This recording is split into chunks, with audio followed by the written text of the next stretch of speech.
2014 budget occurs in wages and benefits as a result of a negotiated and settled 3-year contract, which actually runs through December of 2015. And so we're very appreciative to have that contract settled.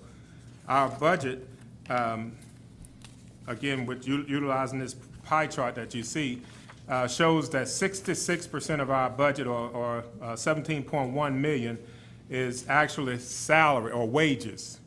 Another 22% is benefits. So with just wages and benefits alone, we're looking at approximately 88% of our budget, which we have no discretion to deviate from. Another 9% is contractual obligations that we have, which is another $2.2 million. And then finally, we have that 3%, which is commodities. And commodities are things like PPE, our personal protective equipment that our firefighters wear, our books and reference materials, our fuel. So even though we have some discretion on how we use that money, that's a very small amount of money for us to have some type of discretion or some type of control over. And I didn't feel that I did the very best job of making sure that point was made when we talked on our first presentation. So I really wanted to reiterate that point. $25.8 million sounds like a lot of money. It is a lot of money, I would contend, but things that we can control is a very small amount of that. Next, I'd like to, give me just a second, please. I'd like to reiterate that we are 100% funded by the general fund, and we currently have no revenue generating programs. Yet we are looking at ways to change this going forward. For example, we're looking at, and we've been doing some research as how we could possibly charge for some of the services that we provide. Not necessarily just fire suppression, or not necessarily fire suppression, but potentially for plan reviews. Our inspectors spend a great deal of time reviewing plans when we have construction, new development going on. We do have instances where we have repetitive false calls. So, maybe to incorporate something that 2 false calls, or starting with the 3rd false call, we start charging a fee for that. Opportunities for citizens to burn year-round. We've been back and forth on this issue from the time I've been fire marshal to now, where we get cries from our community that we want to eliminate open burning, residential open burning. And when we start pursuing that avenue, we start hearing that a lot of people can't afford to take their trash and debris, haul off their limbs, broken limbs, branches, et cetera, to the dump. And so we try to find compromise. We thought we did. We have right now currently about a 90-day window over a 365-day period to where we have 2 burn seasons. But the inevitable is, as soon as the burn season over, there's always calls coming in where people are needing and wanting to burn more. So perhaps we could formulate some type of training where people have a comprehensive understanding of the requirements, what we look for when they burn. They get a certificate for a finite period of time, and then it would not require our inspectors to go out and utilize their time inspecting those sites each time. But because these are more learned citizens, they may, for a fee, be able to burn year-round. They still would have to call dispatch, get permission before, after, et cetera, follow all of the rules, wind conditions, et cetera. But that's another way to perhaps generate. As well, we're looking at something like CPR, friends and family, maybe to get more citizens involved and see if we can't generate some revenue that way. And as well, internally, of some of the things that we're doing now, what can we maybe get some cost control over? For example, a lot of our calls, as I shared before, 75% of our calls are emergency medical service calls.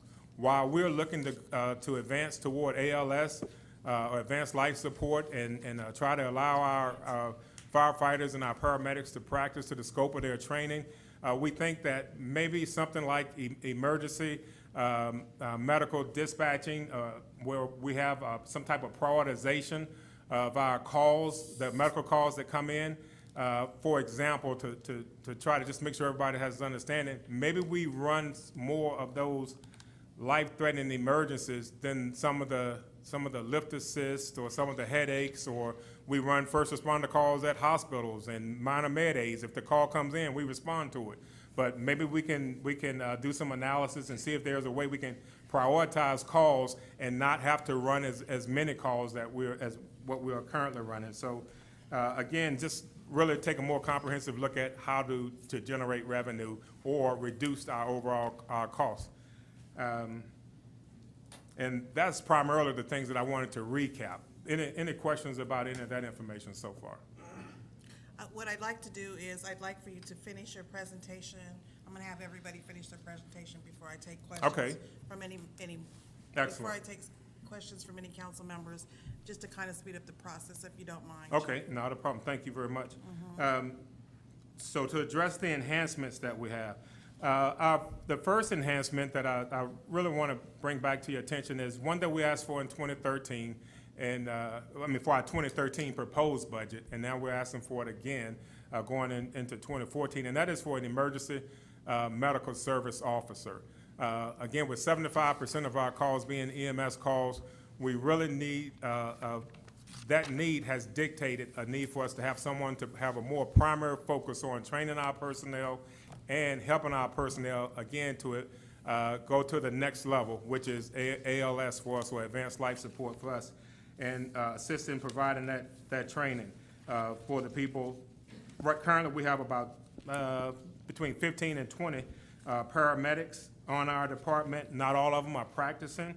We'd like to see them practice to the scope of their professional training, and we would like to have someone to help us realize that going forward. And so we really believe that we'll be that much better department and provide that much better quality of service if we had someone dedicated to that position. Currently, what we're proposing with salary and benefits is in the neighborhood of $100,000, about $98,000 to $100,000 for that position. And then lastly, what I'd really like to place some emphasis on is articulating to council and to the city manager, or more so articulating the need for council, the city manager, and us as a fire department to get on the same page with the staffing for Fire Station 13. That question has been brought up to me, a number of times post initial presentation, and so again, I think that's the one thing that I really want to make sure that we're clear on. I believe that the solution to what we have, to this issue, is us getting on the same page and coming to some agreement.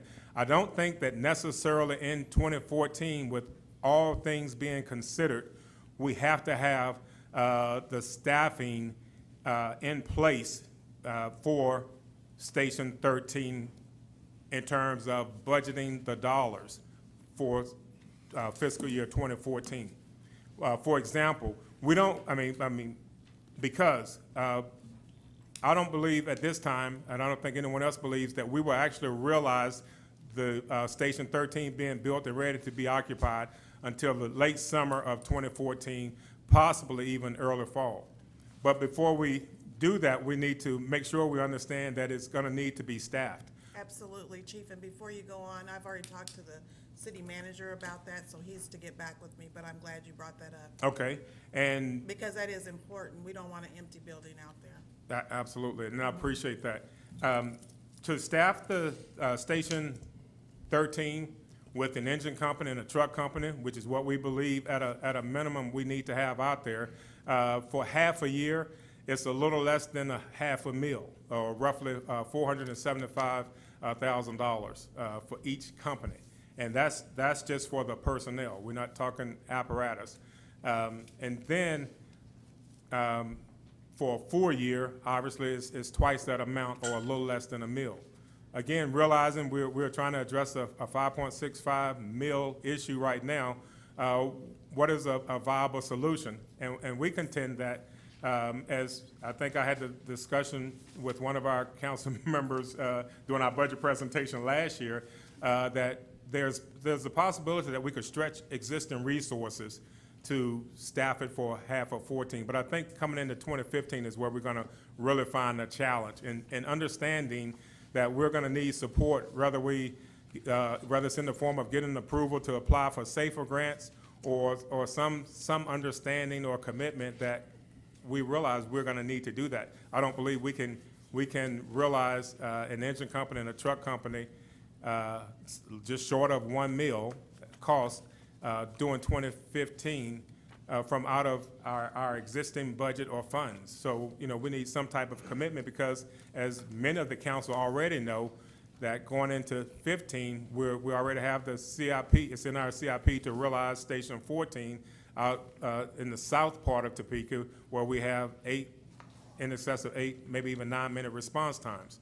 And we're gonna need personnel to staff companies out there. All that being said, I bring it up at this time because a number of people who come to me with conversation about this like to refer to the 2006 deployment study and some of the recommendations that were made in that study. And I contend that study is dated.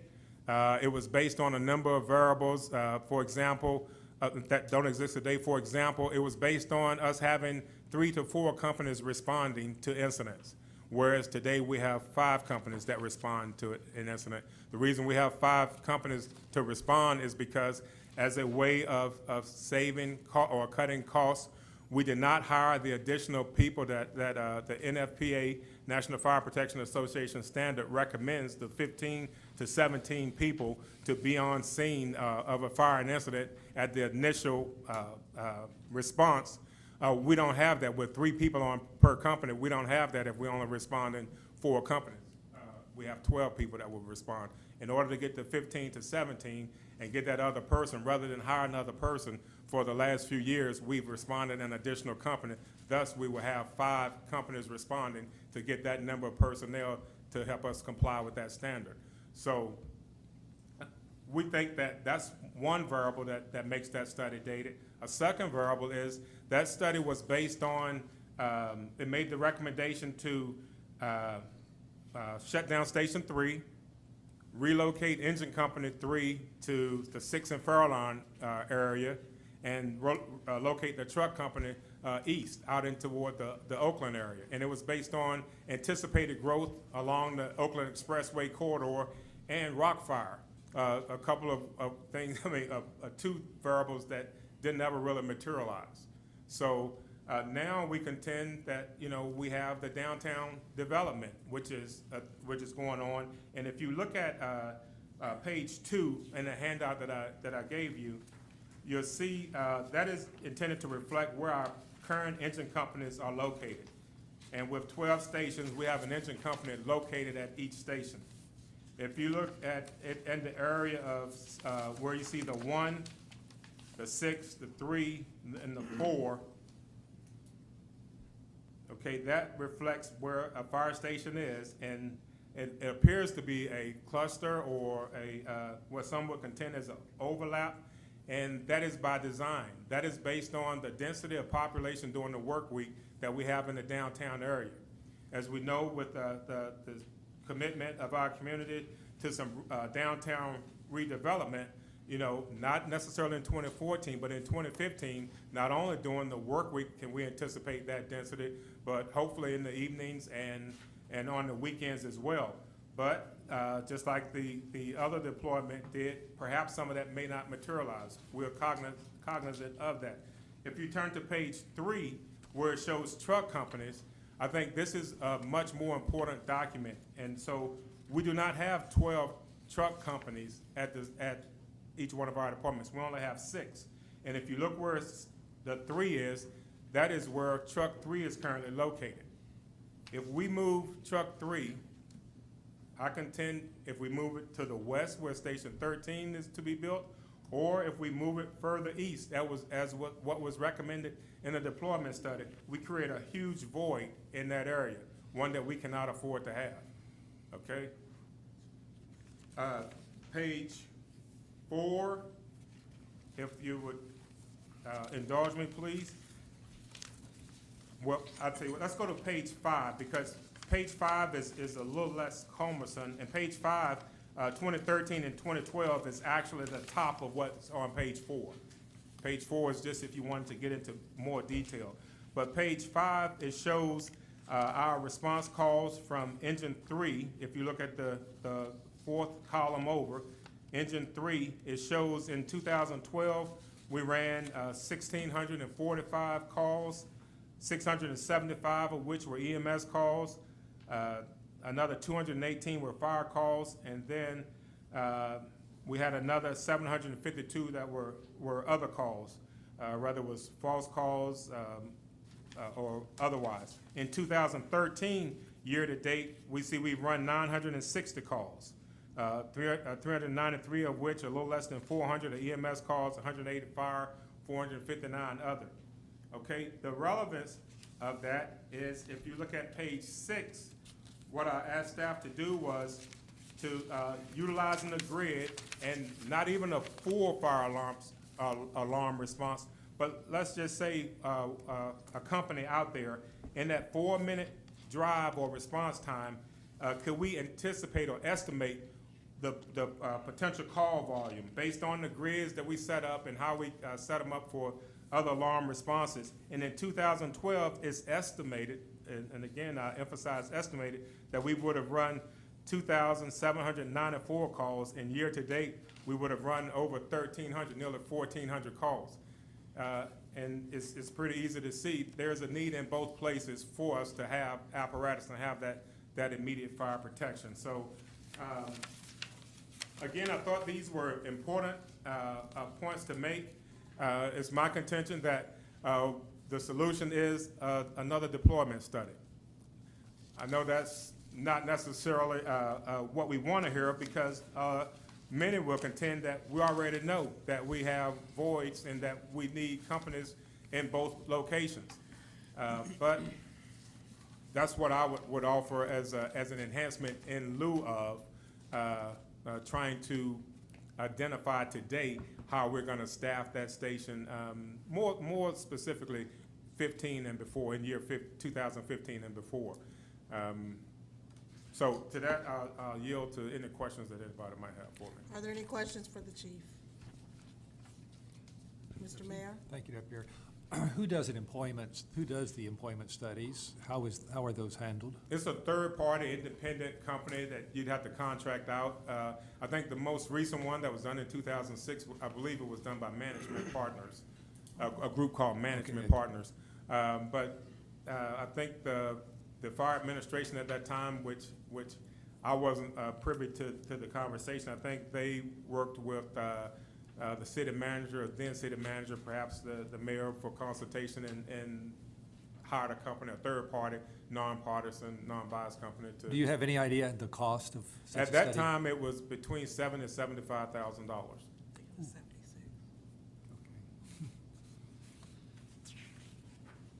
Thank you. Councilman Mansby. Thank you, Deputy Mayor. Just kind of going through the numbers here, and I don't know if you've got the sheet that I've got here from the general fund, the itemized budget. What is individual and, I'm What assuming it's page? individual and, Chad, what page, please? I'm on page 50 of Thank the you. budget. Thank you. So I'm looking at, under contractual services, it says 52,060 individual and CONT, I don't know what that means, serve data processing. I just see that it jumped from 2012 to 2013, more than doubled. Could, What number was it, Councilman? I'm sorry. it's 5226-0.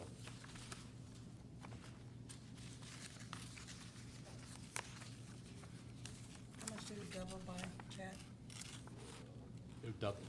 What was the amount last year? It was 242, 512 in 2012, and then in 2013 it was 567, 845. We're okay. And then you're going down in 2014, but I'm just curious as to why the spike in 2013. This is 52206, is that right? Yep, 52206-0, yep. Yeah. a contract item. It's the IT fees, chief. Is it the IT fee? Yes. The IT, and Jeff, you can correct me if I'm not mistaken, but the IT fees prior to 2014 were not calculated in our budget. They were put to the individual department budgets. Right, that, it's a change in reporting from 12 to 13 related to how those costs are allocated department by department. Okay, So you're gonna see that change pretty consistently across each department. Okay, then I got more lines to ask about. If I go down to 52602, looks like maintenance, building and grounds, buildings. In 2012, we did $688 in maintenance. And then in 2013, we did $232,000 in maintenance. Councilman, the same is true for IT, maintenance, and fleet. You're gonna see similar reflections in the way the accounting or the way the reporting is done. And I think I would defer to Jeff to help me to explain that one. Right, so the idea behind all those was to properly allocate those costs to the departments that drive those results. So in the case of fire, a department with a lot of facilities, a lot of that facilities budget is allocated to them. So if you compare them to finance, for instance, you're gonna see a lot lower facilities charge as a result. So in 2012, facilities was doing their maintenance? Correct. Okay. And the costs were charged there, that's right. And then the next one that I see is 54602, protective gear and equipment. In 2012, we were doing $10,000 worth of protective gear, and this year we did $109,000 worth of protective gear. By all means, I think protective gear is incredibly important, and I'm kind of shocked that we only spent $10,000 in 2012 on it. Yes, and I think we replaced the bulk. Let me see if my fire marshal's here yet. Is fire marshal, can you come up, please? If you will, I'm gonna ask Fire Marshal Moody to come up and assist me with this one.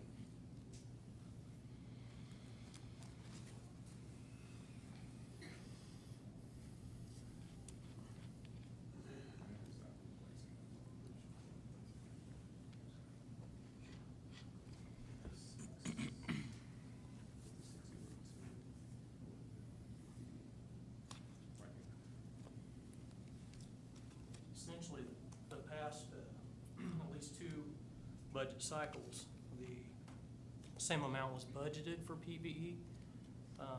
We have a replacement program in place that,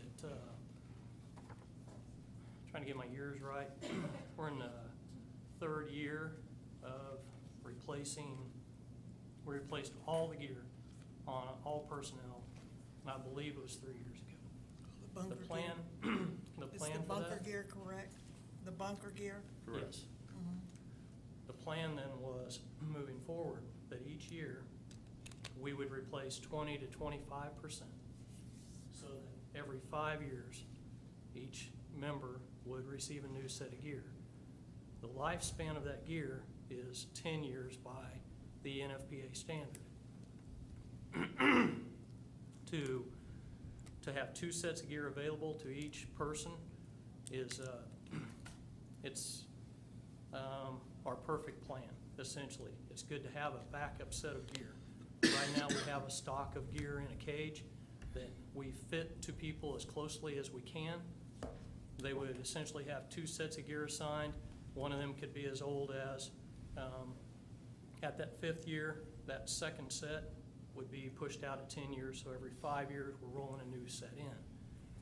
We were delayed in getting into that replacement plan, the first 2 years of it, due to we waited till late in the year to making sure that how our budgetary things worked out throughout the year, and we planned through, hoping in August through October, we would do that 20% replacement. Typically about that time was when we started essentially feeling the budget crunch toward the end of the year, and we weren't given the authority to go ahead and spend the money to get that replacement plan in place. So it delayed that.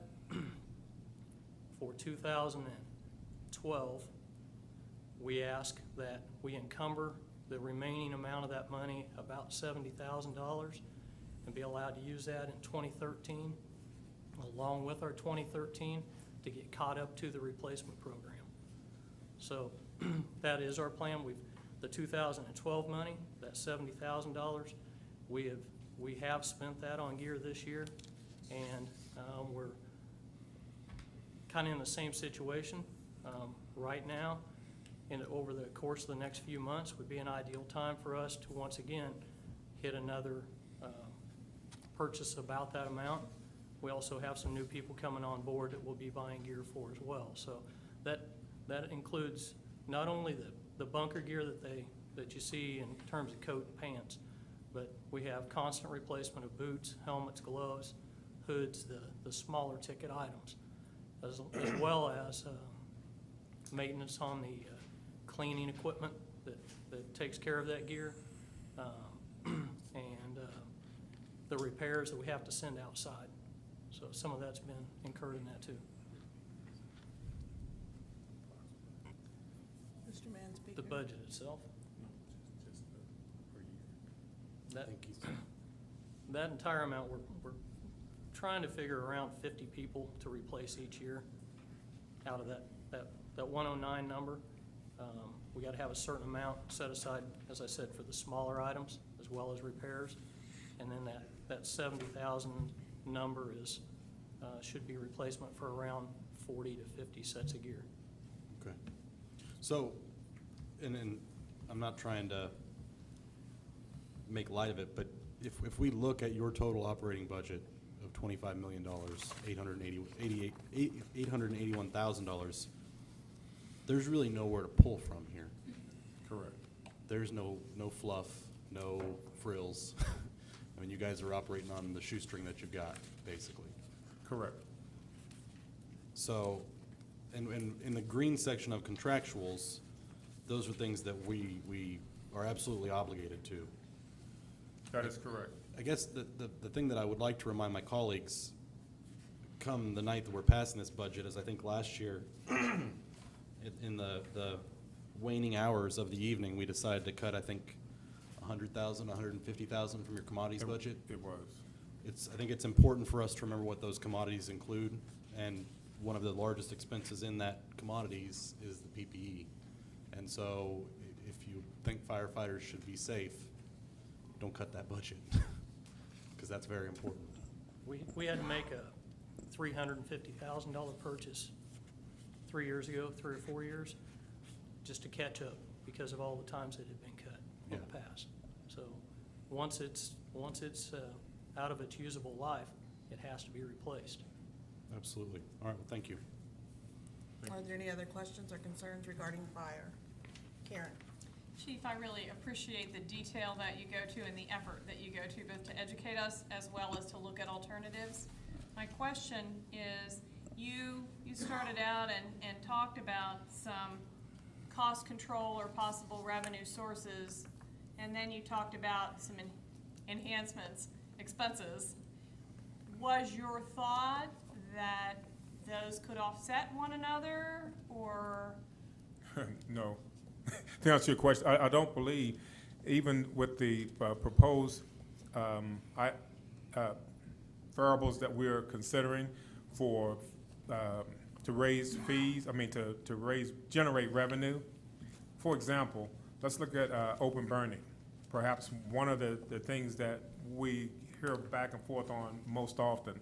We got a number of people that want to burn. They want to burn year round.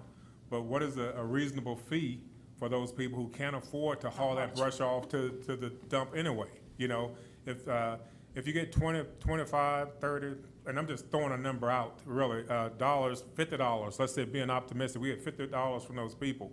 You know, it's attractive to me as the fire chief, because I'm thinking we're not just gonna pay like for a fishing license, you know, where you just sign up and you can go fishing.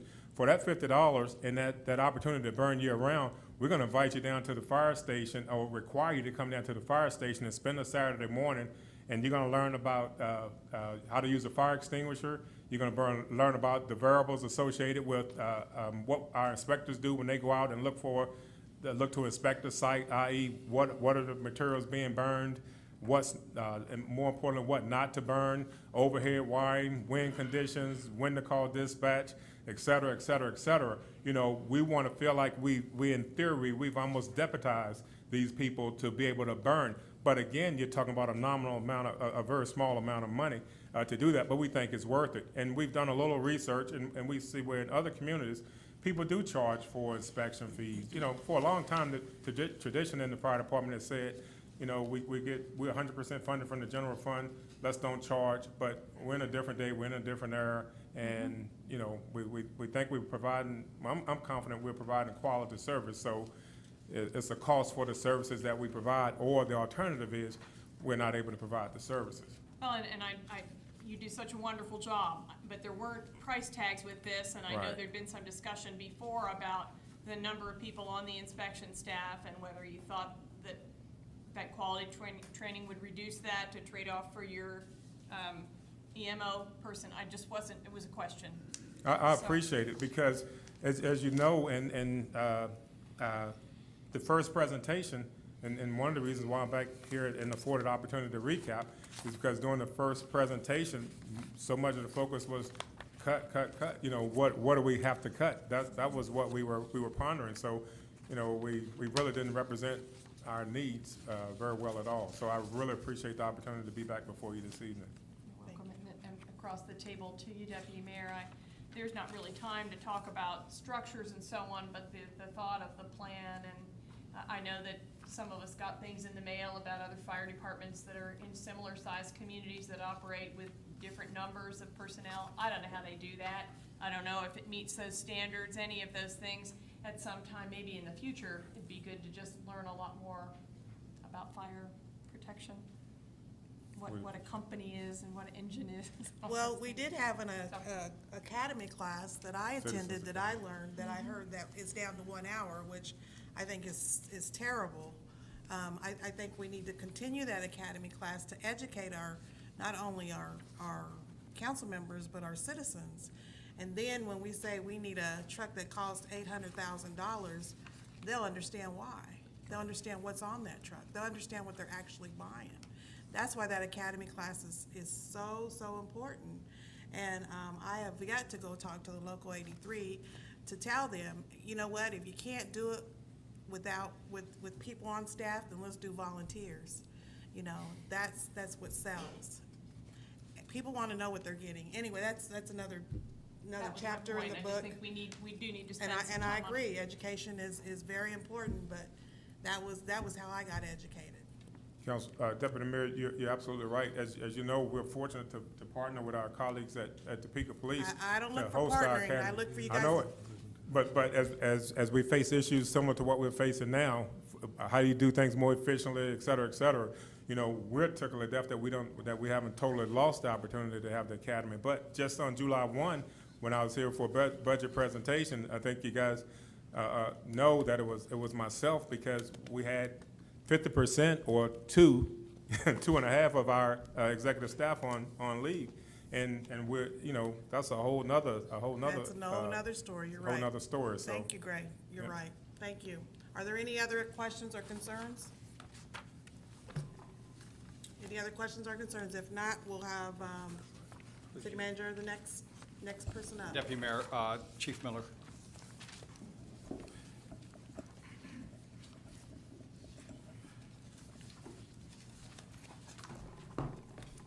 Good evening, Chief.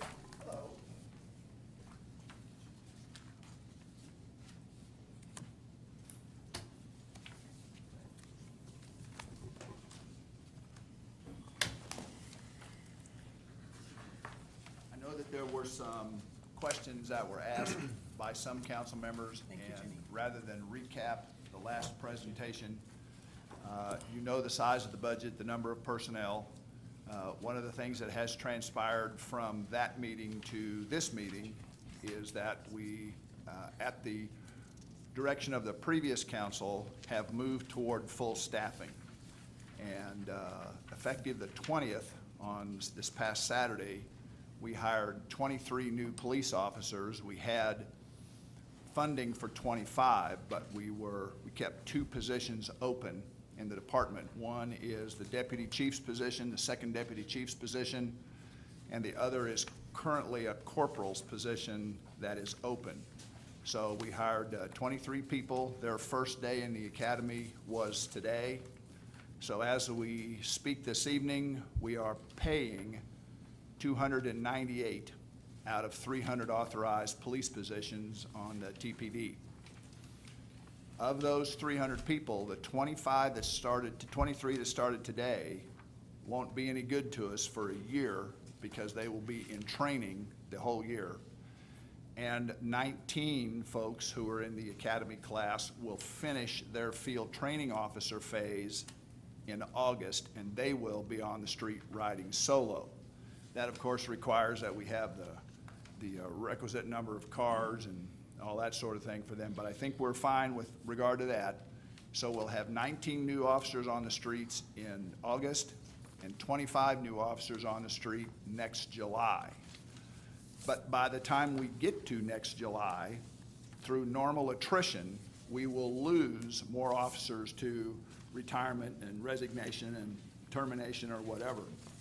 So what I had prepared for today was the document responding to the benchmark questions that were asked by Councilmember Schwartz. You have an org chart. On the back of that org chart, if you flip that first page over, the same org chart is on the back side, but it includes the FTEs that Councilmember Hiller asked about, the people that were assigned to the various positions. And then the second full page of that is the 2011 comparison statistics. Now, what we did is, it says 2011 at the top, but that is based on information that was available that we updated. So the cities that we picked out are all capital cities throughout the United States, except Kansas City, Kansas, which is located on the left. And then what we have is the average over on the right that you'll find in a highlighted column. So for cities that are approximately our size, including Kansas City, Kansas, Springfield, Illinois, Jackson, Mississippi, Tallahassee, Richmond, Springfield, Missouri, and Hartford, those cities' population is listed, and the average of those cities' population is listed. The numbers of police officers on those departments, and then the average. The number of officers per thousand population for those cities, which averages 2.55, and the average numbers of officers per thousand for that specific state, because some cities are different, so we took the average for the state. And for example, the state of Kansas, the average officers per thousand is 2.69, and therefore, and we averaged that out, and then we took the crime data off the crimedata.com website, which any of you can go look up. You don't have to take my word for it. I understand the idea here is to verify the information that I'm telling you. So go look at crimedata.com on the index and see what the indexes of these crimes are of the various cities. So what that tells us is that at our population of 127,000 with 300 sworn officers at total strength, we operate at 2.34 per thousand population in a state that averages 2.69, and that across these cities, the average is 2.55, and the state average across the board is 2.46. The only city in that group that has a crime index that is lower than that of Topeka is actually Richmond, Virginia at 411. But a crime index at 411, Richmond, Virginia's got 727 police officers in a population of 204,000. So you can peruse that data at your leisure. I have a larger sample. If you want to see a larger sample, I can give you a larger sample, but this is a representative sample. The organizational chart is updated effective July of 2013. This reflects the assignments and promotions of currently assigned officers. We had some that retired in June, effective July 1. So this org chart is current, and on the back page of the org chart, it says the total numbers of police officers or civilian total personnel of 367.5, where those people are assigned. Police department has a total budget. It has 4 sub-budgets, and the field operations division is in one budget, and then the second budget's the chief's office, and budgets 3 and 4 are special operations and criminal investigations. So those are the total numbers of people, and the numbers that are circled are the total numbers of people that are assigned. If we were at full staffing, that would be the total numbers of individuals that are assigned. So I think that answers the questions. The only other question I know that exists out there has to do with weed mowing and code enforcement issues, which I suspect you're going to want to take up perhaps separately. But only to recap that briefly is we leveraged the weed mowing money into using that money to pay our financial portion of the jail population, the inmate crews that cut the grass. And we used $65,000 to leverage our portion of the supervision of that by the Department of Corrections so that we get more bang for the buck, in effect. Because now the inmate crews can do more for a longer period of time and do other things even when the weeds aren't growing. And so that's how we leverage that weed mowing money. So I could take you any one of a number of directions depending on what you'd like to discuss. But that's the recap and the questions that were posed by the council members. The only enhancements that we have in the budget that you already know about are codes, the purchase of vehicles for 2014 and beyond, and e-ticketing. So those are the only enhancements that, and the two most important ones in my budgeting experience and problems that we have are the issues with e-ticketing and the issue with purchase of cars. And the most important one of those is the purchase of vehicles. The council authorized a three-year lease purchase agreement last year that pays out in December of 13, 14, and 15, where we have to make the payment. The enhancement request is for another lease agreement for 14, 15, and 16, which we would then lease purchase 30 additional cars for the police fleet. But that would mean that the impact to the budget in 14 would be $600,000. The first year of the second lease and the second year of the first lease for the purchase of the vehicles. And those are the only enhancements that we have, and you have the material on the questions that were asked. Chief Miller, the weed money, how much is that? What's the total on that? Pardon me? The weed money? $65,000.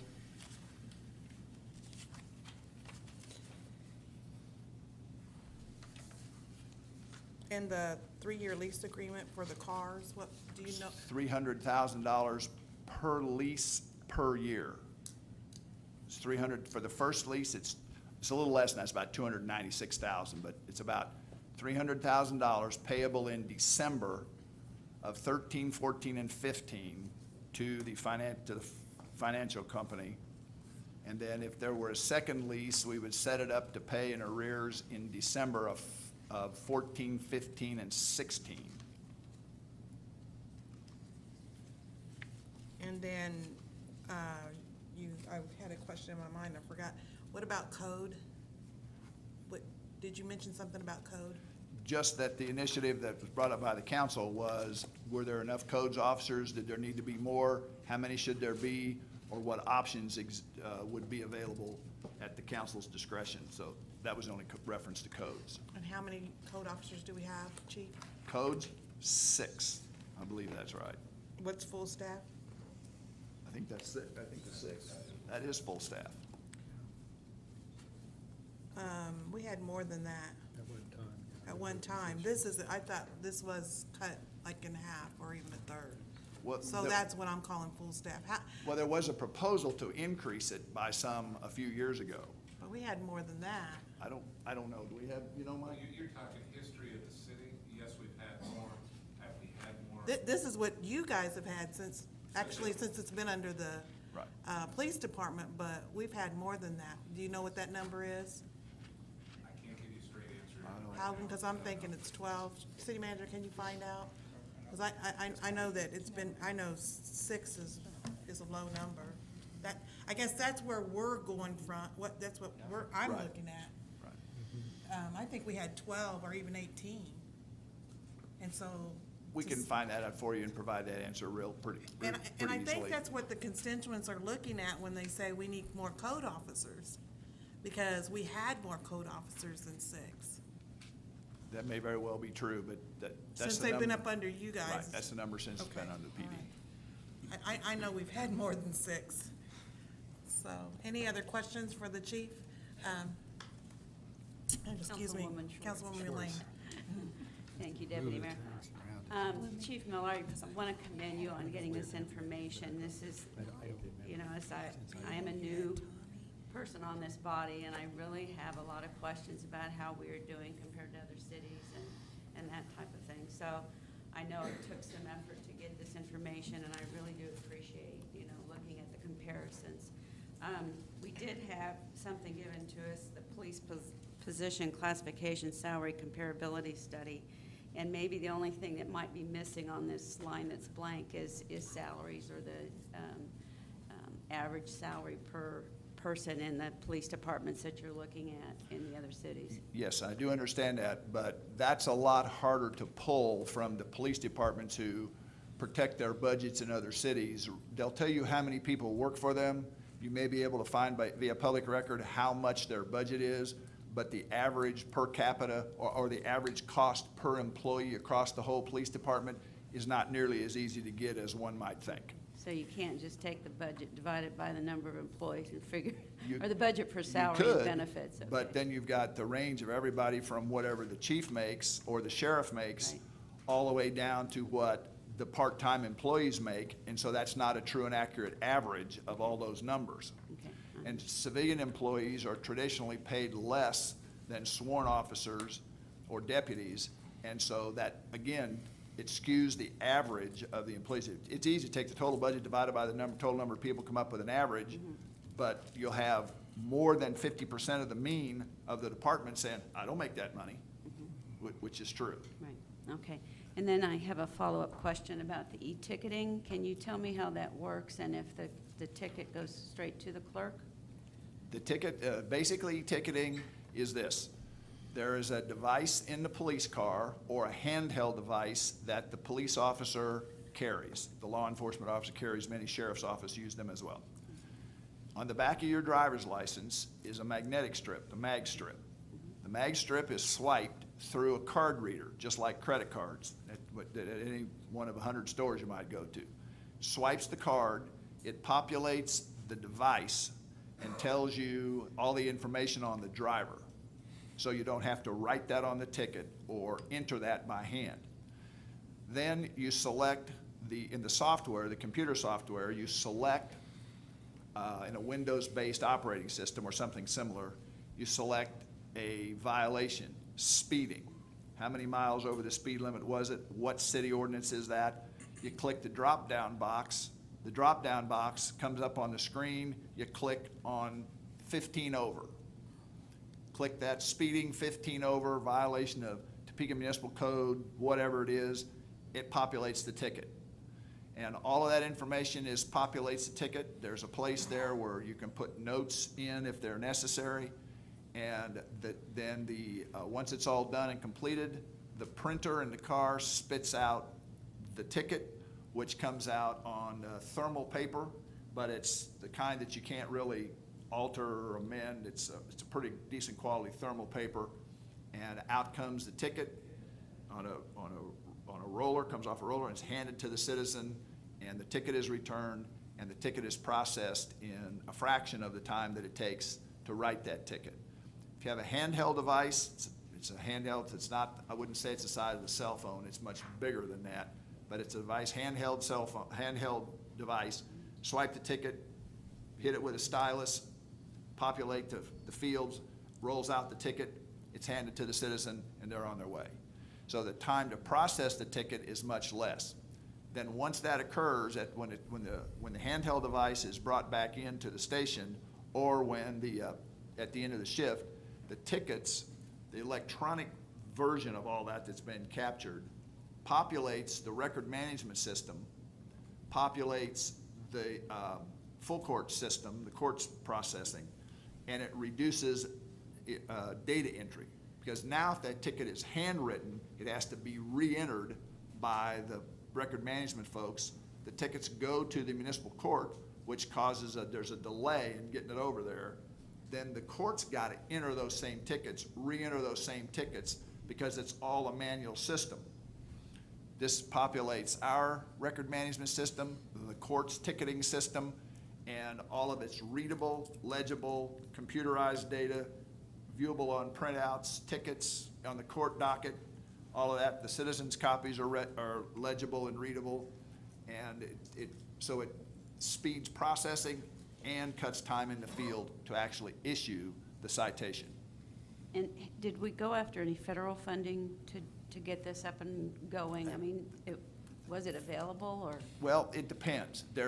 We could probably have applied for some federal funding in block funding. Block funding, or the Justice Assistance Grant, block funding is given to the various cities based on their crime rate and population. But we prioritized our needs and have determined that our needs in terms of officer safety, citizen interaction, needs to be body-worn video equipment. So we used our JAG grant funding for body-worn video, the cameras that mount on the side of the motorcycle helmet or on the glasses of the officer, The ones on TV? believing that we need the video equipment, and we use as a priority, so we prioritized that grant money. Specifically applying for grant money to buy e-ticketing, I'm not aware of any grant funding for that specific application, because grant funding has been cut by sequestration and a number of other things. But they do give us block grant funding that we honestly could have used for e-ticketing, but our priority was body-worn video. And e-ticketing over a period of time is gonna pay for itself. Yes, clearly it'll pay for itself in Cut, terms of yeah. the numbers of, And Cut the time for Right, both the right. cut the citizens time and and the the mistakes. Are you I'm you done. done? Thank Okay. you. Karen? Yeah, I am the person who asked for the numbers. I appreciate the progress on the chart, but if we could get them all, I think if council members do decide to get online and try and compare department to department, it will help to understand even a little better what we have.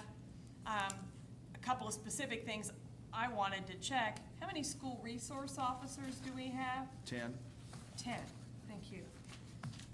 6 in the middle schools and 4 in the high schools. And are they full-time? They are full-time. Was there an expectation that the money from 501 was supposed to fully pay for that? Yes. At the time we started? Yes, So we're getting 336,000, 366,000, 366? and it isn't used to repay the program, it's used to offset the general fund. Understood. I'm simply looking for, if it was intended to pay for the whole thing, we probably are paying our officers more than that.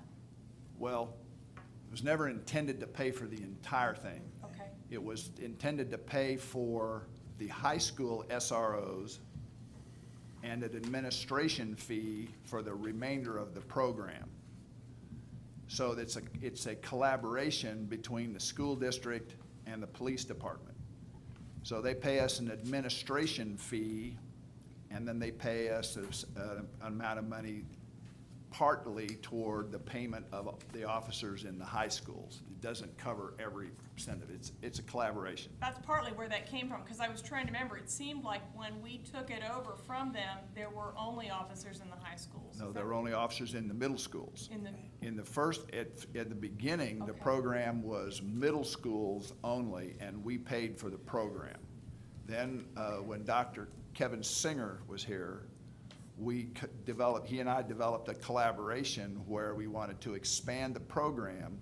The school district would pay for a part of the program, and that money was initially designed to be used to replace the officers that we pulled out and put into schools on top of the ones we already had.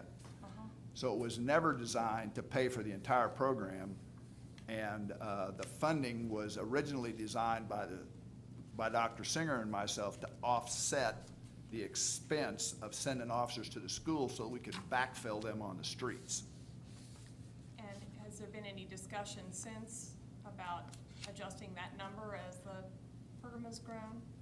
Well, there's been discussion, but we re-enter into a contract every year with the school district, and that contract is renewed every year in August. And we have not entered into discussion about increasing that funding without increasing the program size even more. So the expectation would be that if the program stayed where it is now in terms of size, the amount of money that we would continue to collect from the school district would remain the same. Okay. I had submitted some other questions. I wanted to get, and maybe I can just wait for the answers and they can be shared, but I'd wanted to get caught up on how our expenses and revenue were going with Helping Hands Humane Society, and also was wanting to double check about the Safe Streets grant that's, I yes. couldn't find them in the budget, so I wasn't sure how they The were Safe doing. Streets budget's in the police department. We Right. pay the Safe Streets, I think it's $65,000 a year, and that comes out of the police budget. It's not in the bigger grant fund budget of the city. Right. Helping Hands has a 10-year contract with the city of Topeka, in which we're in about year 6 or 7. A 10-year no-cut contract at $338,000 or $40,000. Gretchen, if you know the number, just. $347,000 is paid to Helping Hands. That is paid out of the police budget. So that number can't be reduced. You can't cut that number. That's a number that's established in this contract. And I have asked the question more than once, what exactly are we getting for $347,000?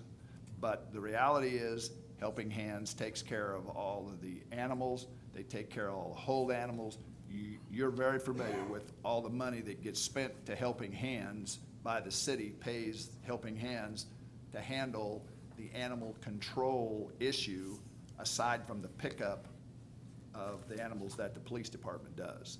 Right, we had been watching those numbers because there are additionally veterinary numbers and holding fee numbers, and when we got rid of breed specific, we had hoped that some of those numbers would go down, and I can ask for that side report. I think you've got it probably all set up, but I was just curious to see how that was going.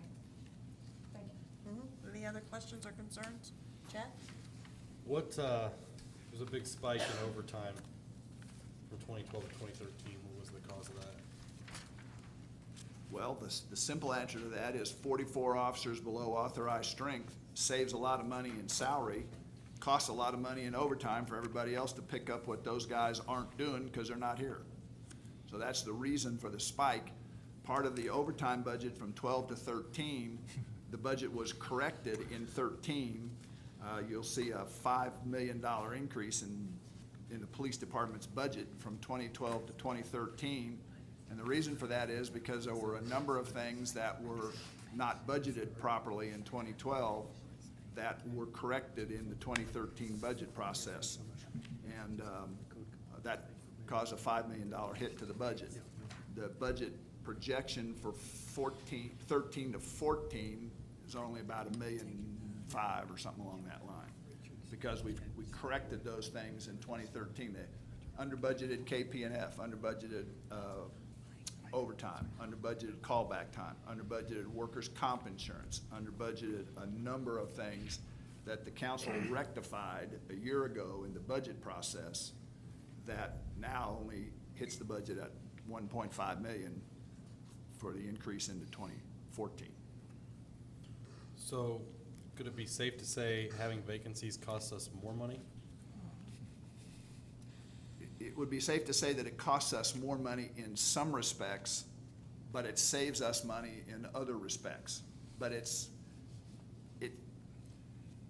I guess it's a question of which way you want to look at it, because we're paying health insurance to the city's fund on all 365 and a half employees, not counting the part-timers. So we're paying health insurance for everybody, even though we're not fully staffed. So if we're 45 officers short, we're still paying the health insurance fund, the health insurance for 45 officers, just as though they were working here. So we really didn't save any money, but the health insurance fund has more money in it.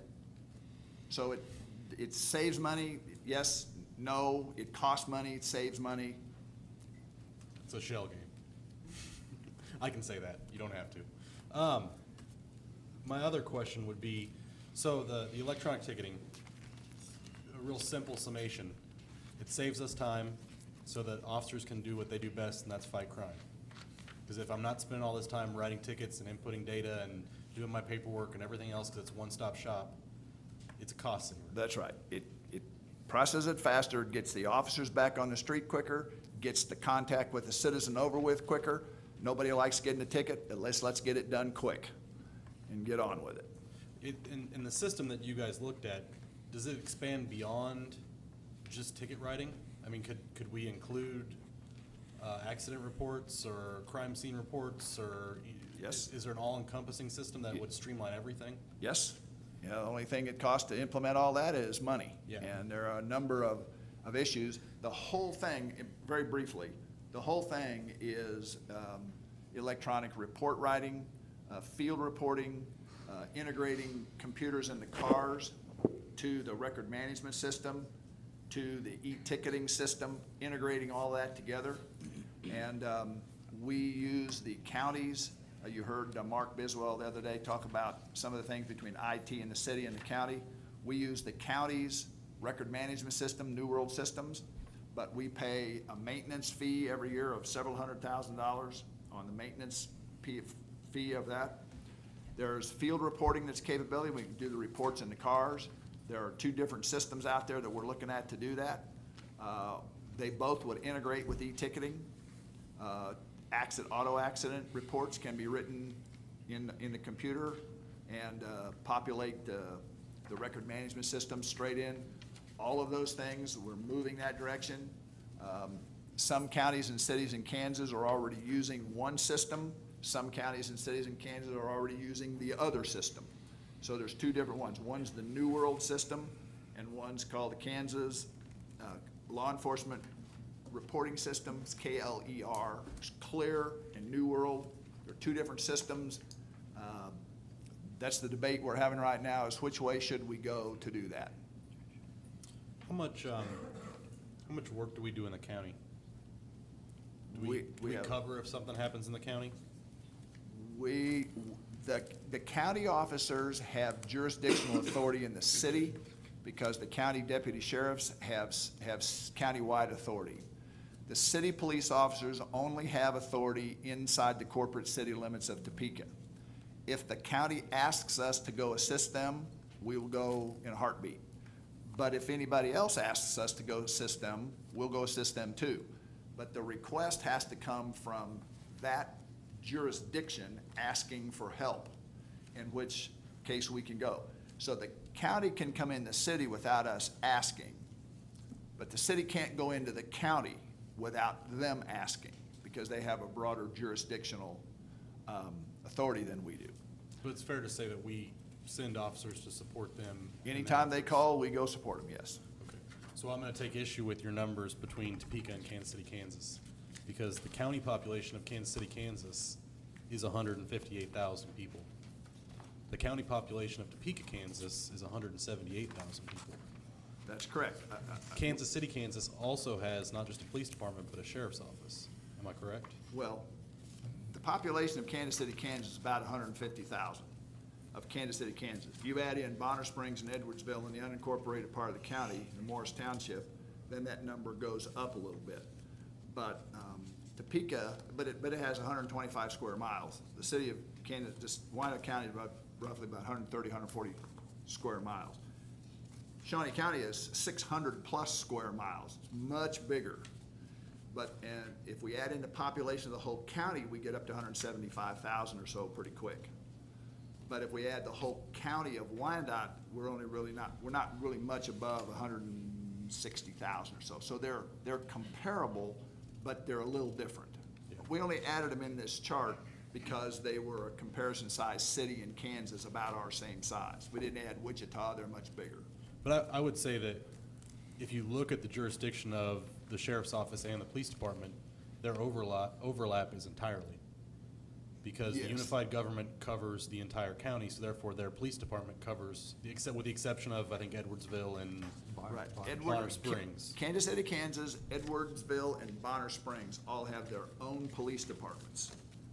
But the county sheriff's office overlaps all 3 of those. So there's 4 law enforcement agencies in the county, all 3 cities and the sheriff's office. In Topeka, it's the same way. Rossville and Silver Lake have their own police department.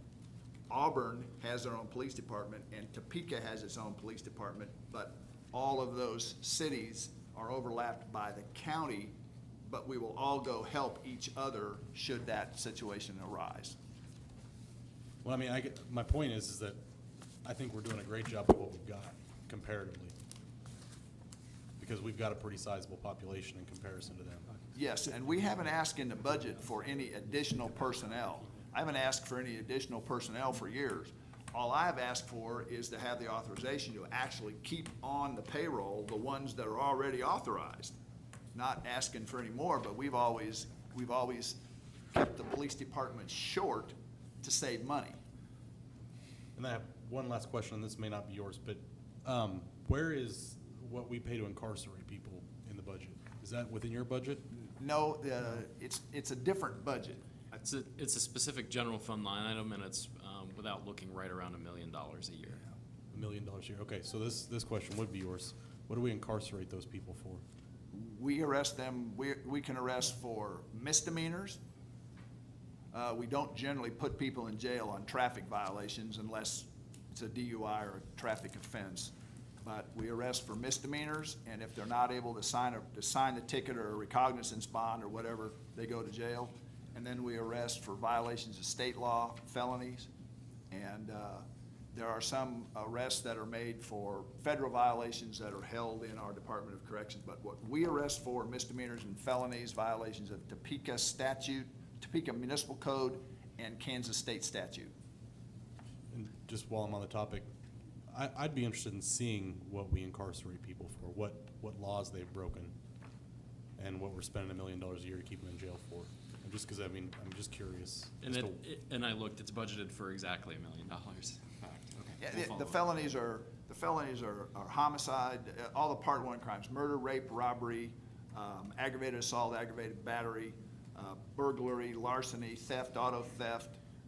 People get arrested for shoplifting, domestic violence, domestic disturbances, misdemeanor theft, misdemeanor assault, misdemeanor battery, or felony aggravated assault or battery. All the statutes that exist in the various, pretty standard across the whole state, are no different here than anywhere else. But here, the Department of Corrections is operated by the Shawnee County Department of Corrections. And in Wyandotte County, for example, it's operated by the Sheriff's Office. Well, the Sheriff's Office doesn't operate the Department of Corrections. The DOC operates that, and we pay them $70-some a day to put city prisoners in the County Department of Corrections. And it's $1 million line item every year, putting people in jail. Okay. And keeping them in jail. Thank you. Mr. Mayor? Thank you, Deputy Mayor. On last Saturday, I distributed a memo to the council, and I have extra copies here if you need one, pertaining to the city code compliance issue. And this has been an issue that, of course, comes up all the time and every year for many years, and certainly within the neighborhoods. In the neighborhood summits that we've had, this came out as perhaps the #1 issue in different ways of looking at it, something that should be addressed.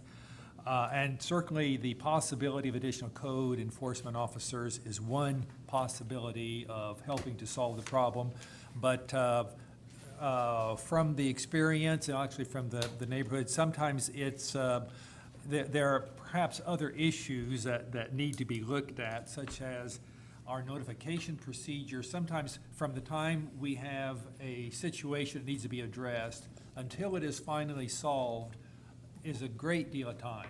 And we need to look at the notification process that's used, perhaps our administrative hearings, perhaps the penalties that are assessed.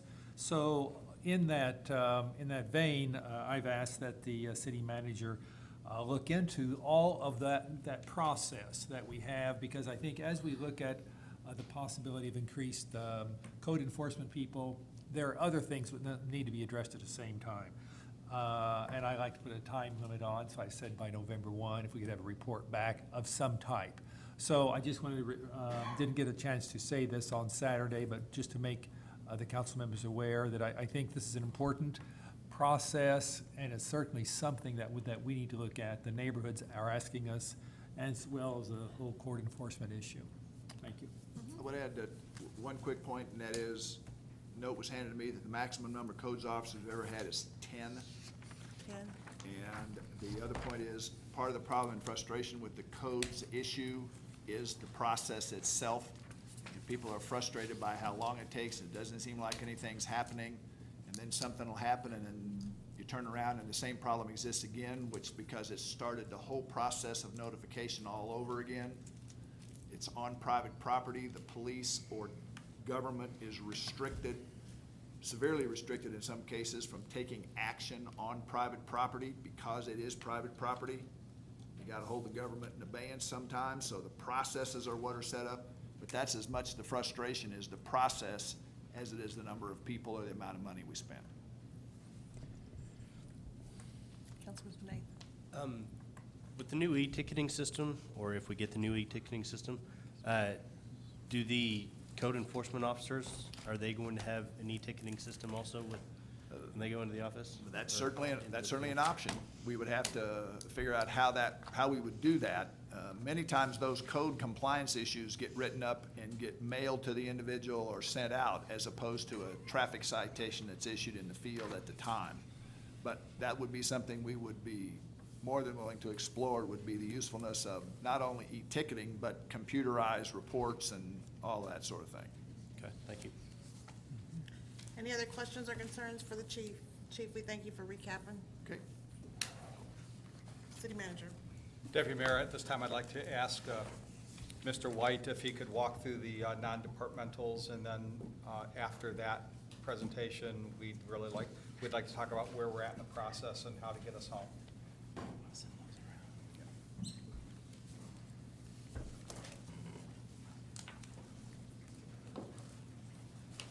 Mr. White?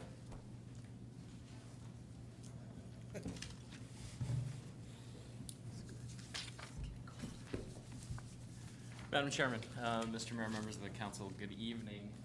My apologies for my tardiness. The copies are hopefully still a little warm, and not just because it was 107 degrees in my car. But the city manager is passing out 2 items to each of you. And I do have some extras here for those in the audience. If you're interested, feel free to come grab a copy. Not enough for everybody, but we'll have them posted to the website later this evening. One is supplement number 4, which has follow-up to questions. We've been busy over the weekend and today preparing that information. And the other single-page handout related to retirement reserve, you might want to keep handy because I will get to that relatively shortly. I mentioned in my opening remarks a few weeks back that the city, unlike your own household expenses, has a number of funds. We spend a lot of time talking about general fund, but I'm going to buzz through about 20 more this evening that exist for a variety of purposes. And I would turn your attention in your big book to page 153. And we're just going to basically walk ourselves from this area to the back. I'm going to go relatively quickly, but feel free to pop in and stop me if you need. Just for the benefit of the couple folks who weren't here Saturday, I'm just going to briefly go over work comp and health insurance, literally 10 seconds each, because those were covered on Saturday. So related to workers' compensation, the city effectively serves as its own insurance company. The key issue to point out with work comp is if you look on page 154, you'll see that we're showing a pretty substantial negative ending fund balance. Just keep one thing in mind, the city sets aside reserves for each work comp claim that comes. As those claims get settled, that reserve amount comes down. The actual amount of cash that's on hand in that fund, as of the end of last month, was in excess of $500,000. So even though we're showing a projected ending fund balance, keep in mind that most of that is a reserve for claims. The city does use an outside consultant to help us project what those claims might be and to manage this program. On page 155, employee group health insurance, the city also serves as its own insurance company related to employee health insurance. Like many insurance companies, the city buys reinsurance. We buy reinsurance for both individual claims that are very, very large cancer claim or a particularly bad heart attack. Those kinds of things would attach that specific stop loss. We also buy stop-loss insurance in the aggregate, so that if claims are particularly bad in a year, the city can project what the upward limit of its claims experience is going to be related to health. I'm pleased to announce that the stability has really come back to this fund over the last year or two, overcoming what was a pretty challenging time in 2010 and 2011. The next page is the Retirement Reserve Fund, and I want to introduce this briefly and then chat with you about the front and back handout that the city manager just circulated. Back in the day, when I was here for my first stint running budgets, we would, when an employee left, retired, we would charge the final payouts of sick leave and vacation leave and other accrued leave to the individual departments. And what we found is that particularly in police and fire, that the chiefs would always end up overspending their budget at the end of the year. I particularly remember the police chief's head exploding in the last month of every year because he'd see his final or his December financial report come in, and they had managed their spending down to the last 47 cents, and all of a sudden they end up with $300,000 or $400,000 in charges as police officers retired at the end of the year. Along the way, the city decided to basically take those costs out of individual departments and put them in a centrally located fund. That fund is financed by a capitated charge to each department. So if your department has 20 employees, you have a charge per employee that goes into this fund. We have absolutely positively no idea in any given year how much we're going to need this fund. And in recent years, we've needed it more, and the health of the fund is degraded. And as Councilmember Hiller pointed out, there's a very, very significant increase in the amount of funding that's been required from the departments to this fund for fiscal 14, and that really addresses the issue of both increased use and decreased health. We took a look over the last few weeks, going to the handout, at what the potential demands on this fund might be going forward. And if my voice gets a little shaky, it's because I keep looking at the table in the middle of this page. So we really have two issues. We have an issue of the fact that we're doubling the contributions to this fund in a year when the general fund is very unhealthy to begin with. And then we have the issue that makes my voice shaky in the middle, which is that the potential claims on this fund dramatically outstrip the resources that are there to pay it. So what we did is we took a look at the entire city employee roster. We looked at the number of employees who would be eligible for full retirement under either the CAPER system or the KP&F system in the coming years. And then we projected, based upon their current leave balances, what the cost would be if they walked out the door in each of these years. So just to explain the table in the middle, we're basically assuming that every employee who becomes eligible for full retirement walks out the door in that year. Now that doesn't occur, so these are really outside liabilities. But as you can see, what we have is kind of a wave of folks that are eligible for full retirement for the remainder of this year and into 14. And then that declines pretty significantly moving forward to 15 and 16, and I don't have any reason to believe that the subsequent years would create another increase. Our proposal to you, and you saw this in the programmatic changes, would be to effectively use a small debt financing as a way to smooth the contributions to this fund over the next few years and basically take the large liability in this year and smooth that out over the subsequent years. We're basically just using our ability to debt finance to basically time shift when we pay for these claims at a time when interest rates are very, very low. I will tell you that the city has done something like this before. In 2004, there was a state law change that applied to a group of police officers and firefighters that numbered at the time around 250. And that state law change basically said that if their final payouts exceeded a certain threshold, the CAPERS, or KP&F in that case, would charge us a surcharge to basically make the KP&F fund whole for the increased actuarial burden of those final payouts on pension payments over time. And so the city at that point issued bonds, put the money aside in a reserve fund, and I'm very happy to say that even today, and we'll talk about that fund today, that fund remains healthy, and those dollars remain there, and they're available to be used for the purposes of paying those surcharges when they occur, and they will, as those police officers and firefighters retire. So we've included what's included in the recommended budget is the contribution rate north of $1 million citywide for the retirement reserve. What we're proposing would be to use debt to smooth these liabilities over time and reduce the contribution to the general fund, or the general fund's contribution to this fund in fiscal 14 by about $500,000, which reduces our deficit by that same amount. Having those funds sit there, we would issue taxable bonds, which means that if we spend the money more slowly than we anticipate, we don't run afoul of any IRS regs.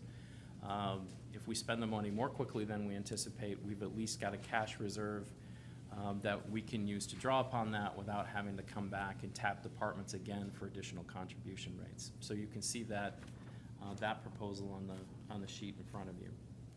We've also summarized, by the way, if we were to borrow $5.5 million at current rates in the market, repay that over 5 years, we'd expect a borrowing rate of around 2%, and total interest cost paid over the life of the bonds of about $250,000. So in the grand scheme of $5 or $6 million in contributions, the cost to do that is not terribly significant. Next fund on page 159, the city attorney covered on Saturday very briefly. This is the fund from which, special liability fund from which the city pays for legal judgments and claims against it.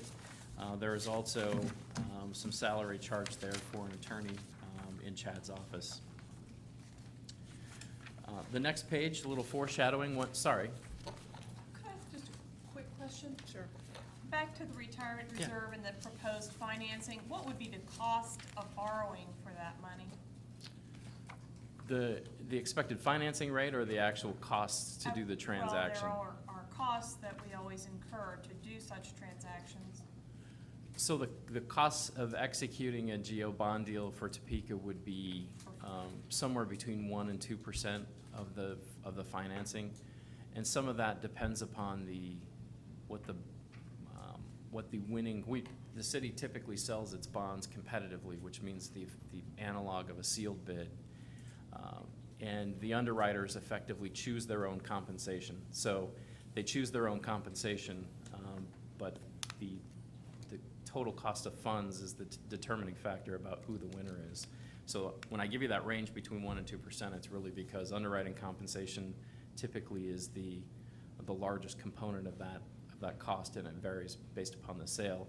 Fixed costs, bond counsel, paying agent fees, which is the state treasurer, rating agency fees, those kinds of things typically range between $50,000 and $80,000 depending on the size of the transaction. And even if we only borrowed $500,000? If we only borrowed $500,000, most of those fixed costs remain in place. It would be closer to the 50 than the 80, but most of those fixed costs remain in place. Okay, so the 1 or 2% is about $10,000, let's say. The 1 or 2%, the 1 or 2% rule applies when you get above, say, $3 million. If you get a transaction smaller than that, those fixed costs start to potentially be closer to 2 and maybe even in excess of that.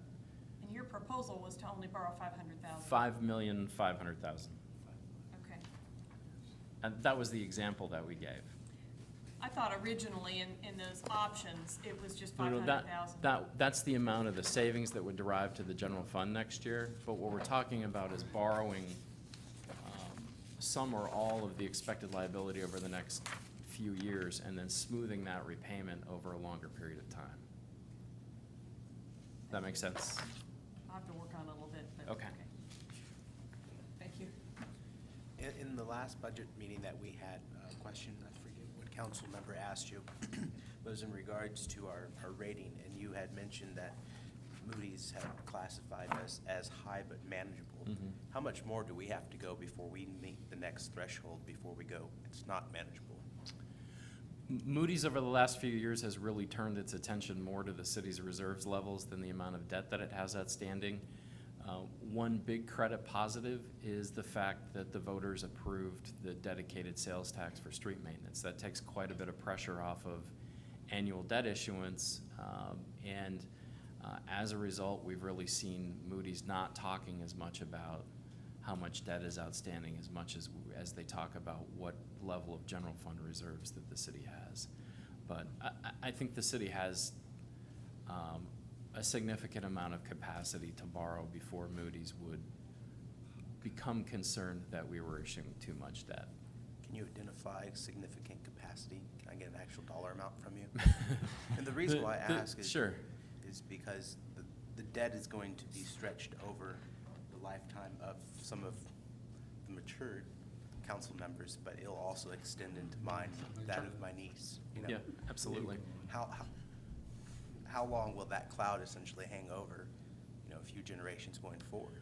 Well, on this particular transaction, we're talking about financing over 5 or 7 years. So we're not talking about a very, very long life financing like you would be with, a building project or something that was going to last for 40 years. The city has around $165 million of general obligation debt outstanding that's long-term, another $15 million on top of that. That's temporary note that's due within a year. When we look at debt per capita trends, when we look at spending on debt service as a percent of total expenditures, those have been relatively stable over time. So, I mean, I can't put a dollar amount on what a substantial amount of increase is, but I mean, my sense is that could increase by 25 or 30% over time, and it probably wouldn't cause us any concerns with Moody's. Okay, thank you. Okay. On page 161, I mentioned a little foreshadowing before, the KPNF Equalization Fund. This was the fund into which we deposited bond proceeds in 2004 to pay the costs of that particular class of police officers and firefighters. According to our bond documents, the monies are restricted for exactly that purpose. So this fund will remain open, hopefully, and have funds in it until the last of those police officers and firefighters retires. As I mentioned, we started with 250. I'm not sure how many of those folks have retired at this point. Next page, on page 163, is related to property and vehicle insurance. The city, for the most part, does not provide self-insurance related to property and vehicles. On the property side, the risk management folks are in the process of working through a reappraisal of all of the city's buildings to make sure that we're adequately insured, not just buildings, but facilities as well. And as a result, we'd expect to see a gradual upward trend in spending on property insurance premiums as we incorporate those new valuations. And that has increased, it's in your supplement, but I think around $100,000 year over year between 13 and 14. On the vehicle side, we purchased liability coverage only, so we self-insure comprehensive. The cost of vehicle insurance has generally been trending downward because the city owns less vehicles than it used to. We own less vehicles than we used to, and so the cost of insurance is trending downward. Next page on 165, risk management reserve. This reserve exists kind of as an umbrella liability reserve, if you want to think about it that way. This fund existed to basically help out other risk funds that were struggling financially. If you look in the line item detail, you'll see in 2011, this fund was basically tapped for all of its assets to shore up the health insurance fund. I think the long-term plan would be that if the health insurance fund is healthy enough, it could pay this fund back at some point. It would be nice to get some funding in here to have a little bit of a reserve, but again, times are tight, and this one remains basically budgeted at the little bit of cash that remains in there. Page 167 is unemployment compensation fund. The purpose of this fund is basically to pay unemployment compensation claims that come from the state. There was a spike in costs due to the reduction in force across the city in 2010. The city does, the risk manager wanted me to mention that the city does verify eligibility and is pretty aggressive in protesting claims that it doesn't think are legitimate. Okay, can we stop there? Sure. I wanted to give the council a chance if they had any questions or concerns with what we've just heard on the risk funds. If not, I was wondering if we could take a 5-minute break and come back with the long-term obligations. Thank you.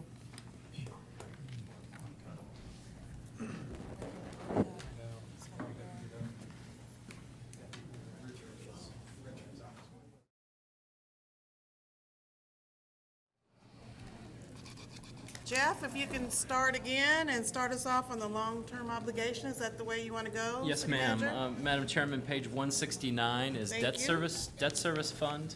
Debt service fund accounts for principal and interest costs related to general obligation bonds, to TIF and STAR bonds, and to the Topeka Boulevard Bridge bonds. And we'll talk about where that money comes from as we get to another fund down the road. I will tell you that comparability from year to year in this fund is challenged a bit because of how the city account, how the accounting rules require us to account for refunding transactions.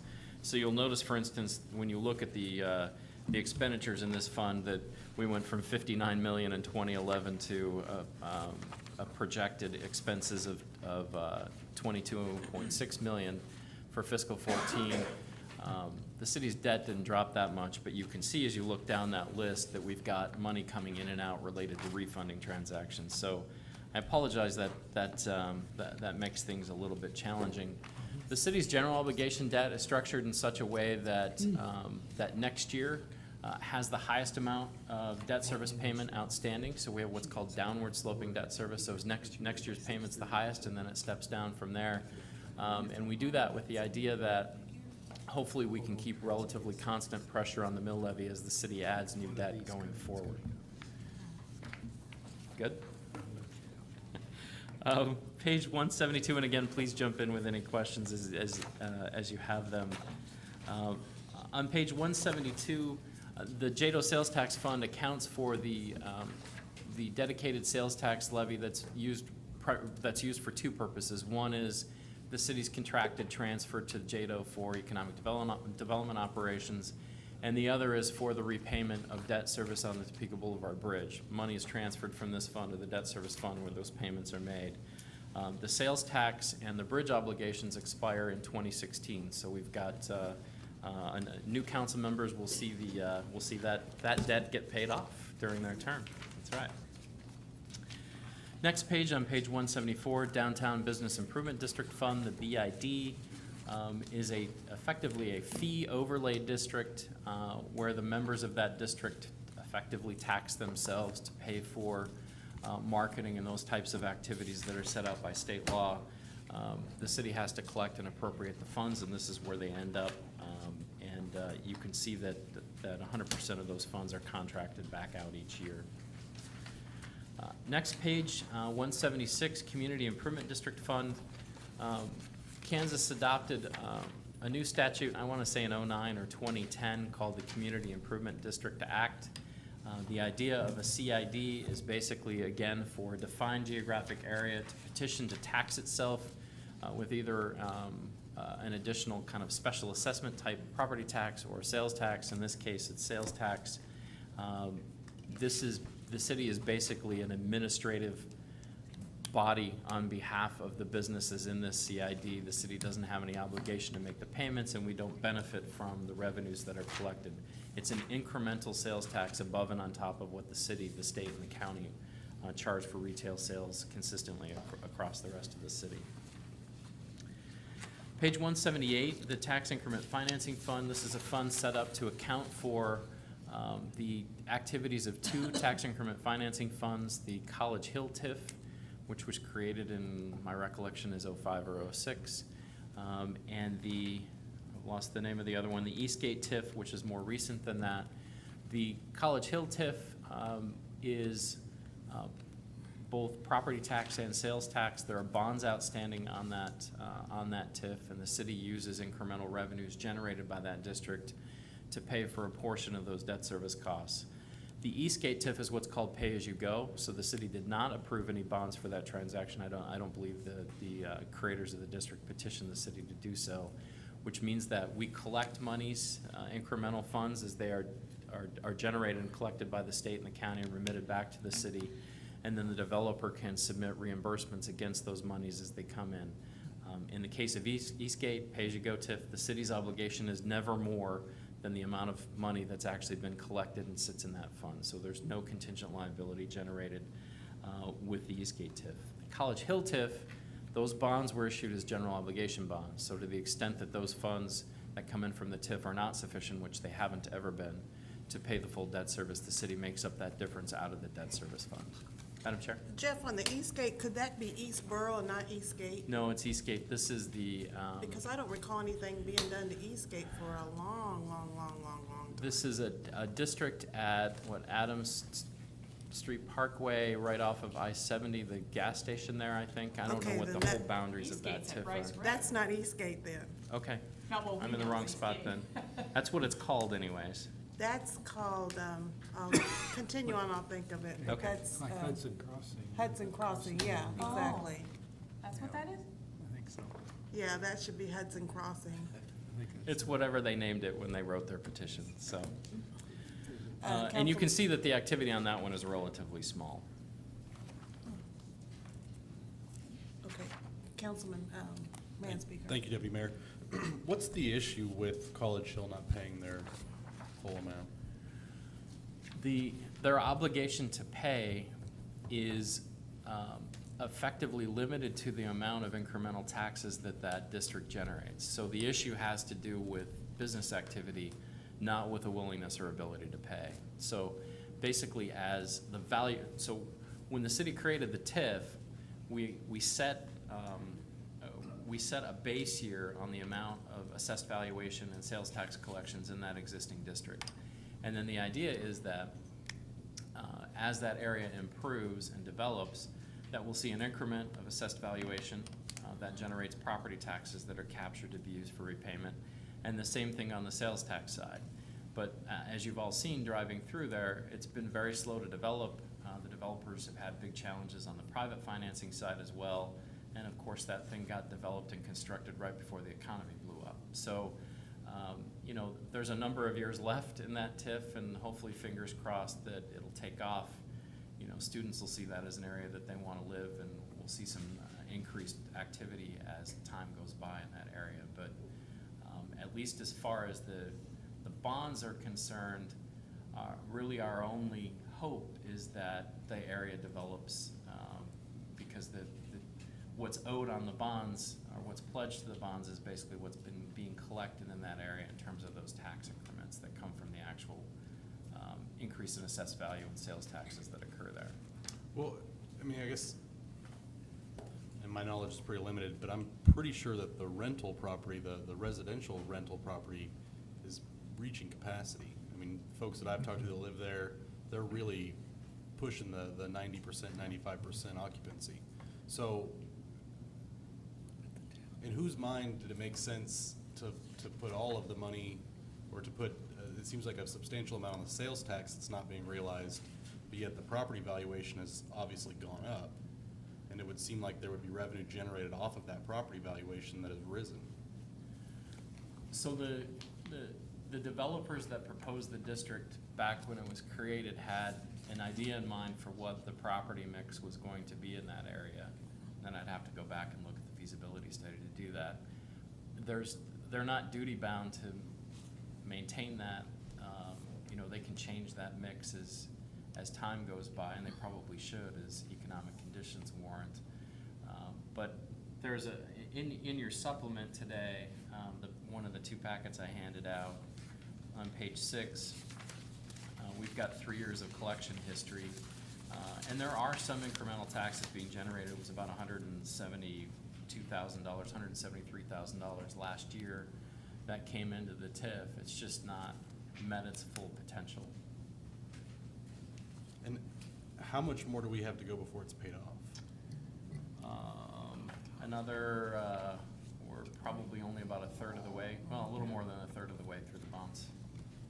And there's no penalty for failure to pay. Well, the city is the obligor on the bonds. We're being penalized. We are being penalized effectively, yes, because the district has not performed to the level that the developers expected when they created the district. Thank you. And I'd also like to comment that the Hudson Crossing was not, they were denied to be bonded, and that's why they're pay-as-you-go. I worked with him extensively, and he had to come up with his own funds. So that's kind of why that's the way it is. Yes, Karen? Since we're taking questions on this one, I appreciate the detail a little bit, but as Councilman Manspeaker says, they've been up on the apartments and pretty much at full occupancy even last year. They did the restructuring and the townhomes are now finished out, and they are hoping to have them fully leased in the fall. Commercial's still coming along, and there's the sales tax, of course. But I see that you haven't raised and I know that property tax value increases lag behind the actual improvements. Right. Was it a choice to be really conservative, or do you really think well, the 171 on here, what, 180,000 is all we'll get? Our choice was to be conservative because Okay. To the extent that we're wrong and the revenues are much higher, then we can catch up next year. I guess if you want to think about it that way, but I'd rather be wrong that direction than to end up really, really short. I will tell you that, multifamily properties, commercial, is effectively commercial property, and when that's appraised, it's, the income approach is the primarily weighted valuation methodology there. So even if it's full, they may be collecting significantly less on the rent side than they expected in the pro forma, and we may not have seen the gain in assessed value that they modeled in that case. So just because it's full doesn't mean necessarily that portion of the project is performing, even that multifamily portion of the project is performing at expectations. One other question, just for clarification, if I could. And that would be that even if a project like this one lags in terms of the time frame of how it was originally conceived, as long as it does mature and the businesses get going and the apartments get rented and so on, even if it's delayed beyond the original time frame, since this is tax increment, this is money that's coming in over and above what was coming in before that development went in, we will get our money. Right. Thank you. That's right. Mr. Campos, did you have a question?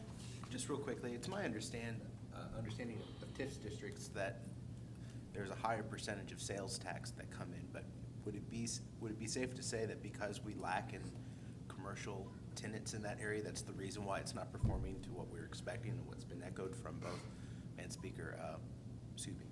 Manspeaker and Ms. Hiller? Yeah, let me answer that in two parts if you don't mind. So first, the difference between a tax increment district, a TIF district, and a CID is that a TIF captures the local share of sales taxes that everybody pays everywhere in the city.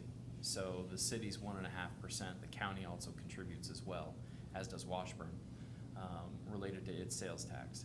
So, so there's no additional sales tax charged in that area compared to anywhere else. A community improvement district, however, imposes an additional sales tax on top of what everybody pays everywhere else. So if you buy, I talked about buying the DVD at Best Buy. You buy the DVD at Best Buy, you pay 8% sales tax. If you went to the CID and you bought the DVD there, you might pay 9% sales tax. And that incremental 1 cent the CID keeps and uses for its own purpose. So the second part of your question is absolutely a big part of the challenge with the College Hill TIF is that the commercial space that generates retail sales has not really developed. They've had some hits and misses with sandwich shops and things like that. It hasn't really taken off and in a consistent way, and that's had a negative impact on the ability for the city to cover its debt using the increment. Are there any other questions or comments to Councilman Manspeaker? Thank you, Deputy Mayor. I would just, they'll pay it back, but we're paying the difference right now. Oh, I understand, I mean, that's that's it's the not issue. lost forever. The issue is eventually it'll pay out. Well, but in this budget year, it's law, we're losing every year on it. So, that's my concern is that I want to know that when we deal with folks in an upfront way on a TIF funding project, that they're going to pay the bills. That's, at the end of the day, that's what we should be doing. So, thank you. Thank you. All right.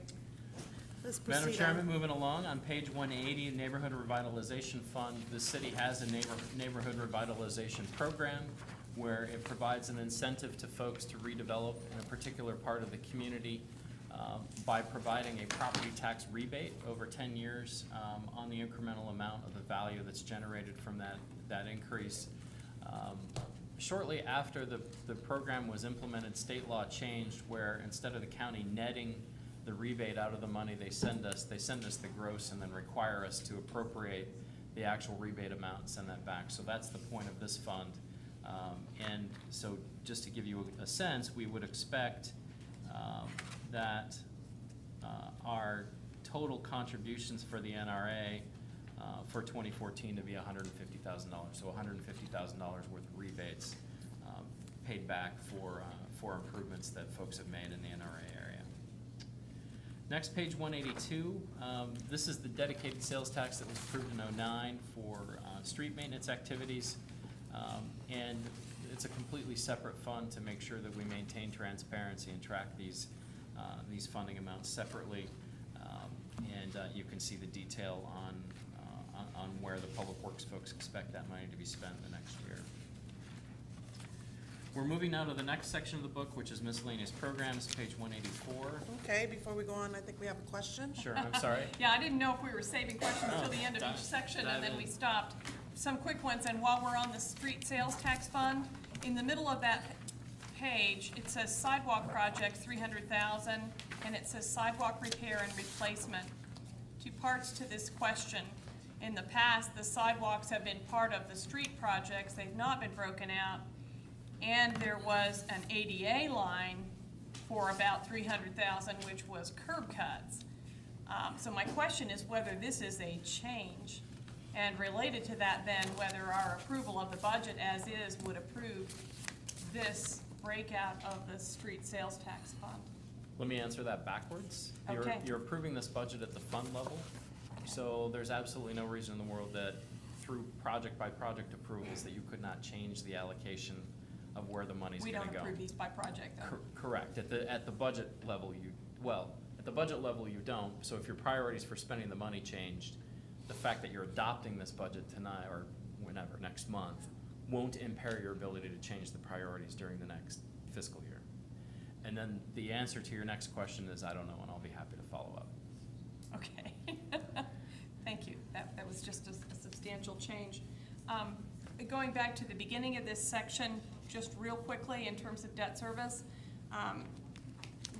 Jeff talked briefly about this bubble in 2014 and our entire general obligation bond payout schedule, but just the amortization schedule.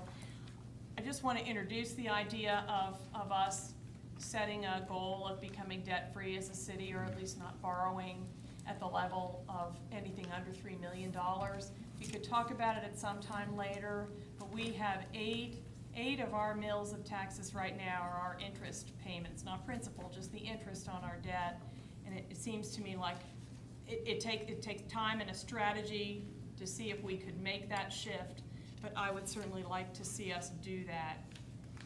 I also had a question about the CID and the TIFs and those sorts of things. We've spent a lot of time managing those. We had hoped we wouldn't, but we have. Do we charge any fees when we do those to the project? We do.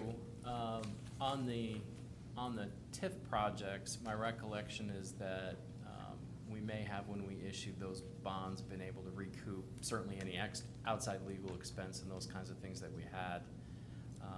I don't know, I can look, I'm not sure if there's any provision for ongoing administration.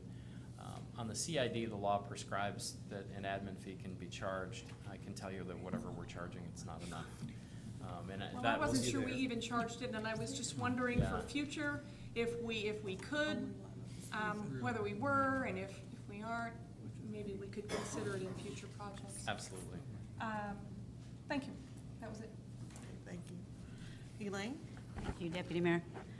A follow-up to that then would be, if we want to be debt-free, what are the things that we're going to have to issue new bonds for in 2014, right off the top of your head? I mean, is there something out there that's looming in the budget that we have to issue bonds for? Can you summarize that? So the primary reason that we'd issue bonds in 14 is for special assessment projects. And we talked about that a little at the council meeting last week, and we'll talk about it hopefully briefly tomorrow night.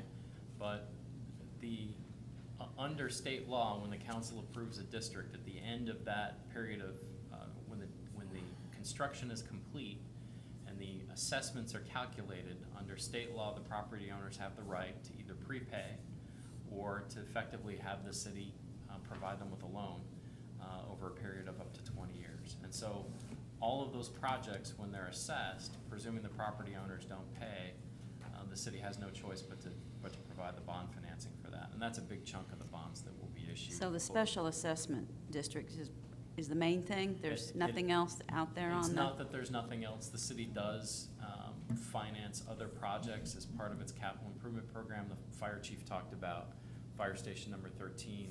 You know, that's a relatively large project that will be debt financed. And there are some others in there in that CIP. Without looking, I can't tell you off the top of my head, but it's not all special assessment. There's other projects in there as well. Thank you. Any other questions or comments? I see none. Okay, let's hurry up and jump into the last miscellaneous programs. Franchise fee program, this was a council-created program. My recollection is that was used to effectively offset for folks that might have challenges financially handling the increase in franchise fees on gas and utilities, gas and electric, to qualify for effectively rebates under that program. The city administers this program, and this budget includes both administrative costs and claims actually made on the fund. This is a 100% general fund program. Page 186, this is a contractual payment to TPAC, which the city has historically made, again, 100% funded from the general fund. And this is actually a pretty significant reduction from the 2013 approved budget, about $80,000. Next item on 188, cemeteries. There's constant surprises when you work in city government, and one of them is Kansas state law related to cemeteries in the city's boundaries. I guess without going into detail, effectively, if a cemetery goes under, it suddenly becomes the city's maintenance responsibility. The city made a decision, probably a very smart one, instead of taking over cemeteries, to provide operating subsidies to the cemeteries to allow the private cemetery operators to continue to operate those.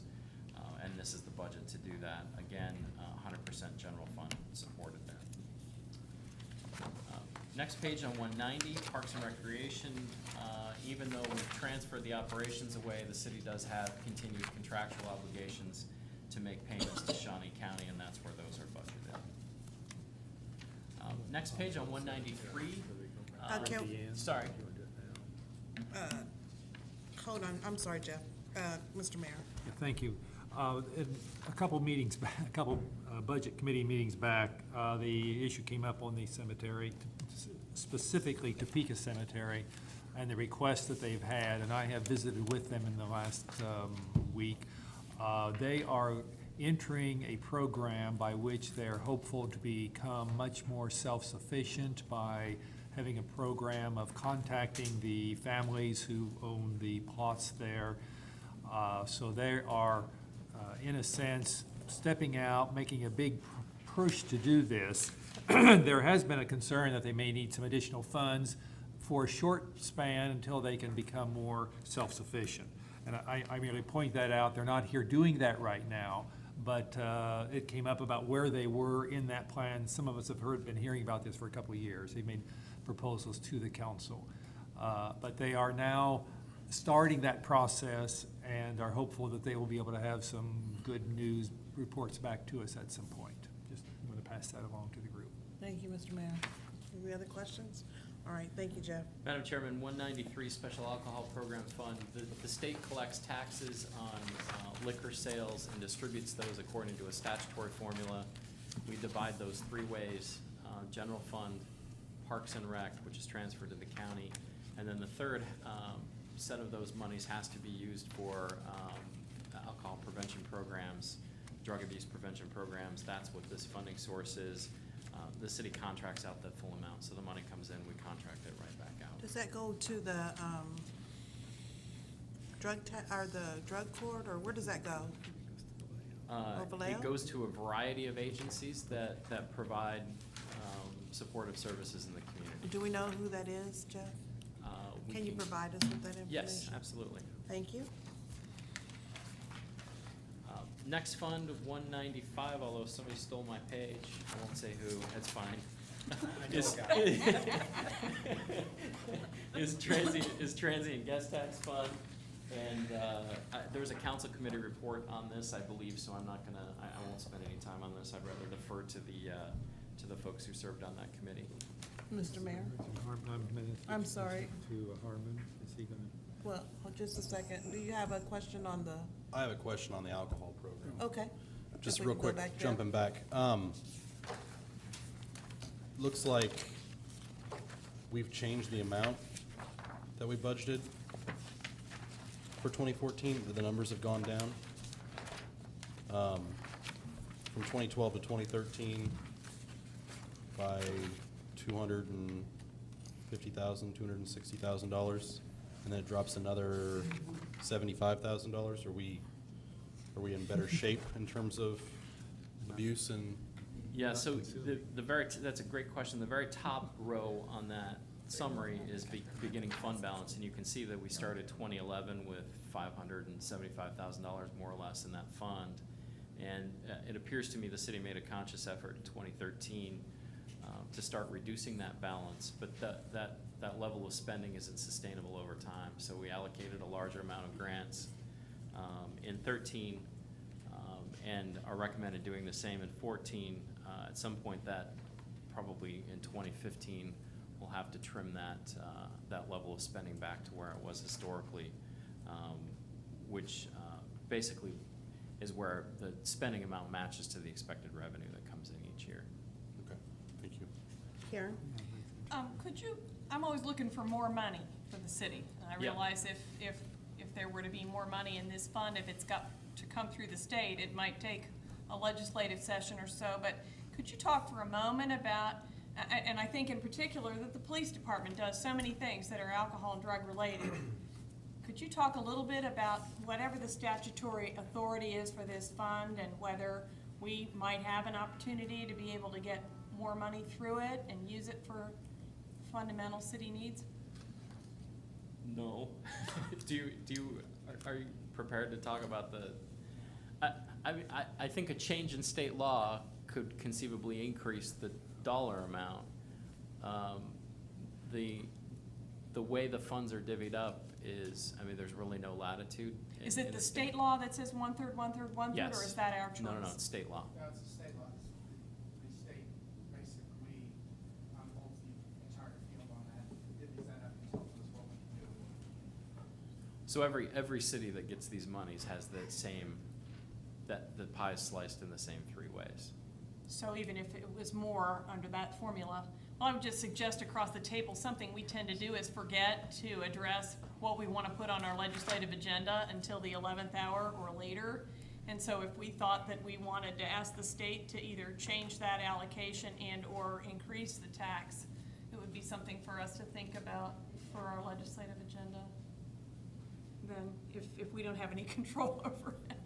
Thank you. Thank you. Absolutely. All right, thank you. Did I see another hand this way? No, if not, we will move on to, So I consciously skipped transient guest tax, and I'd be happy to defer to the council committee members to come back to that at their pleasure.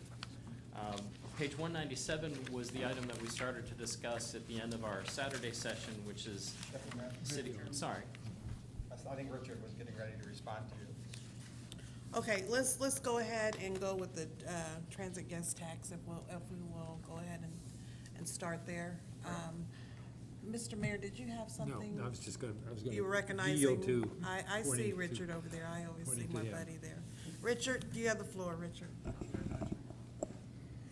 Transient Guest Tax Committee, comprising myself, Councilwoman Hiller, Councilwoman Schwartz, met several times earlier this summer to come up with a proposed allocation.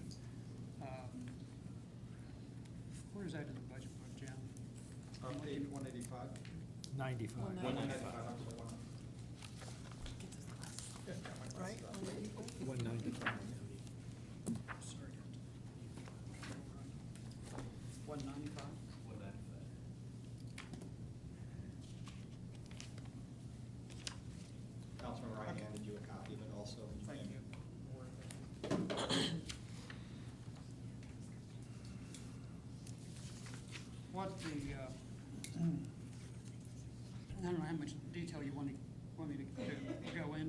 but we ended, the adopted 2013 ending balance was $165,428. We're expecting revenue from, for a total of $2,450,000. We had requests from Visit Topeka Bid Fund, Expo Center Marketing, Heartland Park, Sunflower Soccer, TPAC, and the Neighborhood Academic and Athletic Association. Under prior action of this council, $350,000 of the transient guest tax receipts is allocated to Sunflower Soccer. So that's already pretty much set. We don't have any discretion over that. Visit Topeka asked for an allocation of $1,050,000. The transient guest tax approved that in full. So Visit Topeka Bid Fund, they requested $175,000, and the transient guest tax committee recommended that full funding. Expo Center Marketing, they requested $90,000. We allocated $50,000 to them. Heartland Park requested $500,000. We reduced that by $160,000 to $340,000. And TPAC requested $100,000, and we reduced that allocation to $20,000. Railroad Heritage and Riverfront Park and Historic Preservation are pretty much set by ordinance. There was a request by staff bringing forth $150,000 in wayfinding signs. After much discussion and input from the council, we cut that from 200,000, excuse me, from 150,000 to 50,000. And then there was a transfer to the general fund, which generally has been attributed to the zoo. Staff requested 200,000, and we cut that to 80,000. And Karen, correct me if I'm wrong, and I'm trying to, what was the ending balance that we came up with? Do you recall off the top of your head? Originally there was, we had come up with a plan to have, I think, $150,000 ending balance. I know we messed with some of the numbers to increase that, but I can't remember what we increased it to, or what it ended up at. 180? Well, Do you remember, Elaine? I think it was 160,000 was the 160. balance. But I could be wrong. we had talked about that goal. I may have some of those pages with me. I'm just looking here. I guess this, yeah, 185. It's on page 196. It shows the starting and ending balance.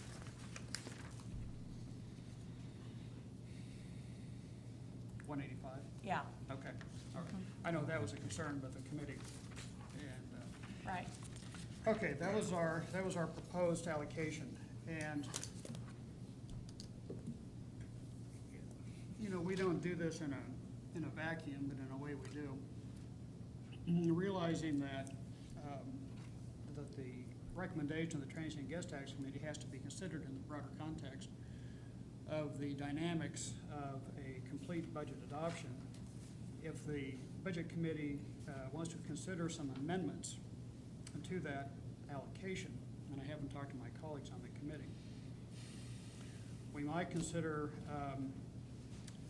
reducing the allocation to Visit Topeka by 280, drop them down to 770, and then increasing the allocation to Heartland Park by 160,000 to bring them up to the $500,000 that they're requesting. Richard, can I ask a question? Sure. Before I consider that, you had Visit Topeka at $1,050,000. Correct. I've never known them to be that high. Why is it, why did they request, do you remember, can you tell me Sure. why is that request so high? And then also the bid fund, I understand what the bid fund is, I sat on the Grass Transit, but is that, that's not included in the one? It is not. That's a separate fund. What Visit Topeka's position is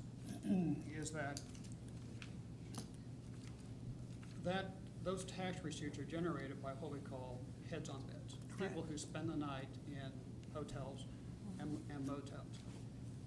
They think, with some justification, that as much money as possible needs to be put back into events, attractions, conventions that will replenish that fund by putting heads on beds. And so it's somewhat of a philosophical point with them that the activities that generate the tax should receive the bulk of that tax revenue to perpetuate the source of the tax revenue. That's why it is so high. That they want to see more of that come in. And I think the committee by and large was receptive to that. Okay. So And then, that's- and then there are no, did you leave out any entities that didn't get mentioned, that didn't get funded? Yes, we did. The group, the Neighborhood Academic and Athletic Association, their event is the Kansas Black Expo, Curtis Pitts. Curtis is a great young man. He's done a lot for the youth in this community. He's had that event for a number of years. The committee felt like instead of sponsoring events, that money would be better spent elsewhere.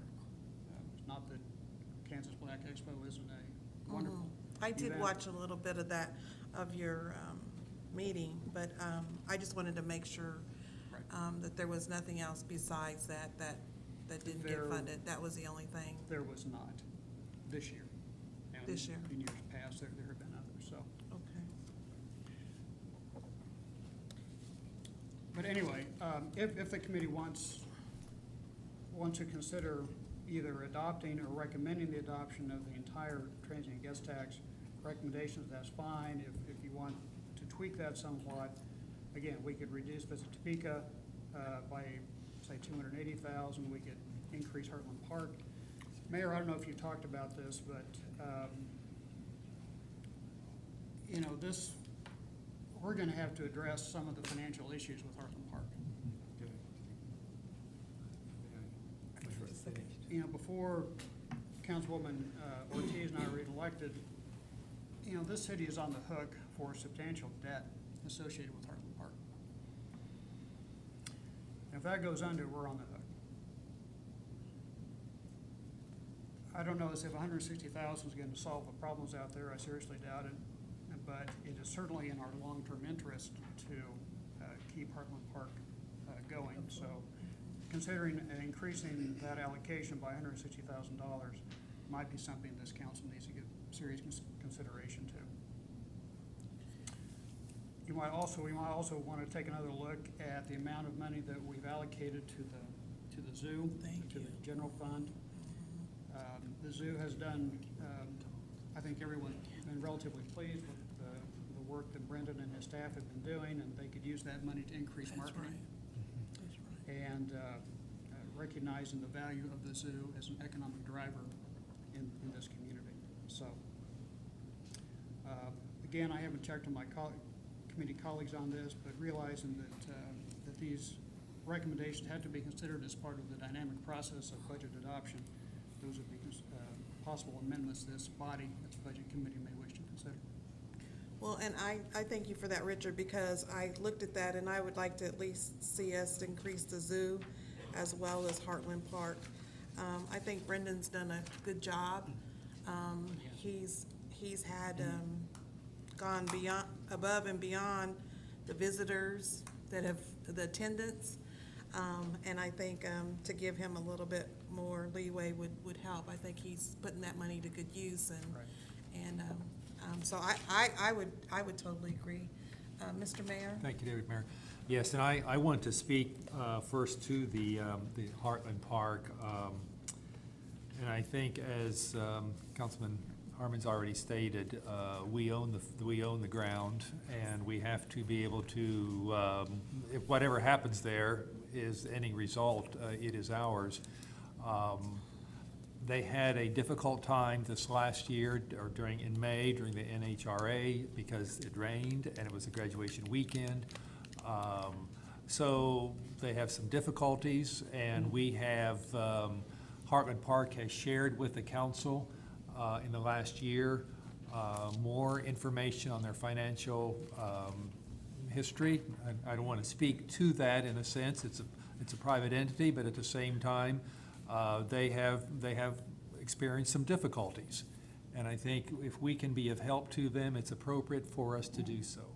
And if the 500, I would strongly urge that we increase it to that level.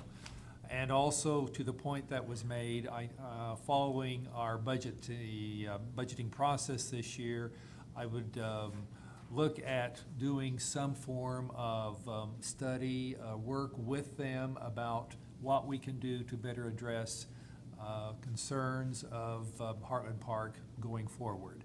It's something we can't just do the Band-Aids on a yearly basis. I think we've got to look at the big picture, 5 years or whatever down the road, and see where it's going and what the city needs to do. And I think that's something very seriously that we need to consider. And I also can support the additional funds for the zoo. I think that's very appropriate for it to take that step. Thank you. Councilman Harmon? Thank you. You know, we need to keep in mind, this was, I'm not trying to speak for her, but Councilwoman Hiller had some very sincere concerns about the ending balance in the transient guest tax fund. And I don't know if there's a particular magic number. I just know we just need to be aware of that. And if we do make some amendments, we need to keep an eye on that ending balance so that you have a comfort level with it too. And if you would like me to explain, what happened was that in past years, apparently because of Kansas cash basis law, transfers that were committed got cut because we didn't have cash in the fund at a certain point in time. And so Jeff is nodding, he or Pam Semeski could explain that better, but certainly it seemed to me that if we were going to make commitments to organizations, it was important that we manage the finances such that we could keep those commitments and not end up shorting someone unexpectedly. So that was where that came from.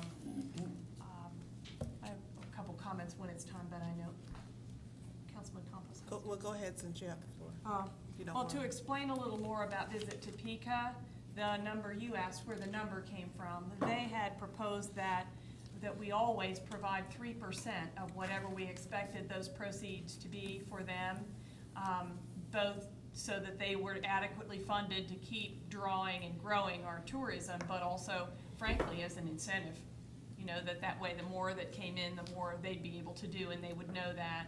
And then they'd asked for a consistent 0.5% for the bid fund. And so they asked that probably a couple years ago and have reiterated that. And the $1,050,000 and the $175,000 correspond to that 3% and 0.5% number. I did also, in the course of our hearings, though, express concern. I support the numbers, or I did, but I'm very concerned about the very narrow interpretation of heads on beds and generating heads on beds that the Board of Directors recently has. We've struggled with it for years, but we really want them to be bringing tourism to Topeka and growing our community and visitors, and so both heads on beds as far as I'm concerned, but active involvement in our parks and in our tourist attractions and sales tax revenue as well. And they interpret it very narrowly, and I would like to see some provisos go across this year with expectations. I've taken some drafts and I can give them out to people, but to make it clear that we want them to be growing our entire tourism business, including, of course, heads on beds, but also some of those other measurable, and I think we can set some measures. We've been talking about doing performance measures on lots of things, and I think this is one we could. So I had that in discussion. When we moved on down the line, the issue of the Expo Center marketing kind of bounced up and down. The example that Mr. Cook gave us for why they needed their own allocation, because it's a fairly healthy, a wonderful element to our community, was that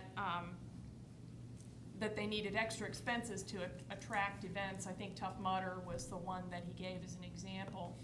Something we could consider is putting that money in the bid fund again and letting Visit Topeka decide who needed event money the most rather than making that decision ourselves. I had a question about TPAC because TPAC has reduced how much they asked for from the general fund. And we didn't really connect any dots when we talked in the Transient Guest Tax Committee. And whether they really needed the $20,000 or whether they really needed the whole 100, and that's why they took it off the general fund application. We did not have a presentation from them, so I don't know exactly where they are. We had a presentation from TPAC. Did we? Yeah. It wasn't the director, was it? Yeah, well, Okay, well, was this, did they took 100,000 off their general fund request, which I didn't realize at the time, we didn't have the budget books. And then they asked for 100,000 over here, and we did not give it to them. Just wanna make sure what they need. The 94.5 is what we are paying them this year. The 187 is incorrect on your line item. So we, when we were preparing the line item, hadn't received anything from the new director, so we just went with 94,500. What they want is 180,000, I believe, from the general fund. But that's not what staff put into the budget. Because at the time, their executive director wasn't around at the time. We were taking grants from outside agencies and so staff. But they would appreciate additional funds and they would ask for additional funds. And I don't think he's here tonight. I don't see him. And no one has but contacted me directly. I was through just trying to discussion, make sure we balanced the money. If we haven't, maybe staff could bring us something back. Is that on- That was just through my discussions with him. Yes. that's on top of the 364,981, correct? Coming out of the general fund for TPAC? Right, so what, referencing page 187, going back to that item, What's the total amount that they're asking for, instead of trying to bring it out from different funds? Do we have that? My solid verbal number? conversation with the new executive director is they would like 180,000 from the general fund. We put in 94,500. But I believe he sent me a letter, so I'll get that to the council On top of operational costs, correct? on top of operational account. Those costs are internal to us. We pay the utility bills and the facility fees. And so last year with the balanced scorecard, we started applying those to this accounting unit. Well, but that money is operating costs that they're asking us for out of this allocation, is it not? The 94,500 Right. would be for operational costs, Correct. which would not include the utilities or the facility charges. Pam, how much was the bid fund last year? Wasn't it like 70,000? It was 150,000 last year. 150? And actually, the Visit Topeka was 1,075,000. They shifted 25,000 from Visit Topeka's request to the bid fund. They felt they could use more beneficial by putting in additional money in the bid fund versus just their general request. Is this their second year asking for the bid fund money? Second or third. Second or third? Because I thought the first year, where'd I get 70? I didn't think it was that much. Or maybe even, like the first year maybe. Could have been lower the first year. Yeah, I think maybe. Then they jumped up to 150, I think. Okay. Karen, were you done? I think so. I've got some smaller notes. We may just obviously want to consider this, allow some time to look at all this, because it looks like there are a lot of questions. Mr. Campos? Just being a newbie, can you explain the Kansas cash balance statute for me, Pam? Why can't we zero out the transient guest tax fund? Because it will Well- be replenished next year now. What happens is, we have to look at the cash balance on December 31. Transient guest is paid to us on a quarterly basis from the state, so we don't get the fourth quarter of the previous year until the end of January. So we don't know what's gonna be there. Gotcha. Right. So I got you. I we understand. have to watch the cash very closely because we still, by Kansas law, have to have a cash balance in there. Okay. Or we get our hands slapped by the state of Kansas, that we need to have cash, at least $1 in balance. So we kind of watch that, and by having a bigger fund balance, that'll make our cash flow balancing a little bit easier.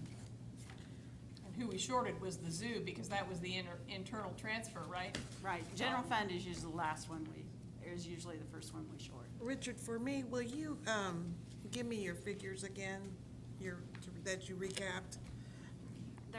His figures are on 195, if that helps. You mean the proposed numbers? The proposed, yes, yes, sir. This is just simply for the budget committee to consider. Reducing the allocation to Visit Topeka from $1,050,000, reduce it by $280,000 for a new total of $770,000. And then Heartland Park, increase the committee's allocation of $340,000, increase it by $160,000 to a new total of $500,000, which is what Heartland Park requested initially. Okay. And then, did you have an increase on the zoo? yes, the zoo, Transient Guest Tax Committee recommended an allocation of $80,000, increase that by $120,000 to bring them up to $200,000, which is what they requested initially. 200,000? Correct. Okay. It would be my position, if I may, Richard. I would like to, though I spoke of them in favor of them a few weeks ago, let's get rid of the wayfinding signs. That doesn't bring tourists to our area. It's something within the city. And to be quite honest, after we started the discussion about it, there is obscure locations. I mean, just in some random locations that serve no good. And I really do implore a lot of the people in this body to go around and just drive downtown. And if we can, let's put that 50 grand somewhere else. But it serves no one to have that line, in my opinion. And that I stand there firmly. And I know some of you may disagree with me, and I'm sorry, but. No, I'm not disagreeing. I'm laughing because right in front of the library, there's a sign that says library, and it points to the library. Duh, you're already there. I mean, and I had to go look at that because I had a constituent tell me, go to 10th and what is that, 10th and Lane, 10th and Washburn. And, as you continue on there, and I was like, oh my gosh, that's all it says is library, and it points right to the library. That's just one of them, she said. But They're expensive. They're too darn expensive. But did they talk about maintenance? Because I know there's a couple of them that, the one on 10th Street over there by Burlington North, I know that one. It either needs to come down or it needs to be, Some of, Yes. some of the money that staff has requested is to repair some of the signs. Some are faded or broken or whatever. And the company that we originally bought the signs from is no longer in business. But staff believes they can do that repair work in-house to bring that back up Okay. to where they were. okay. Karen?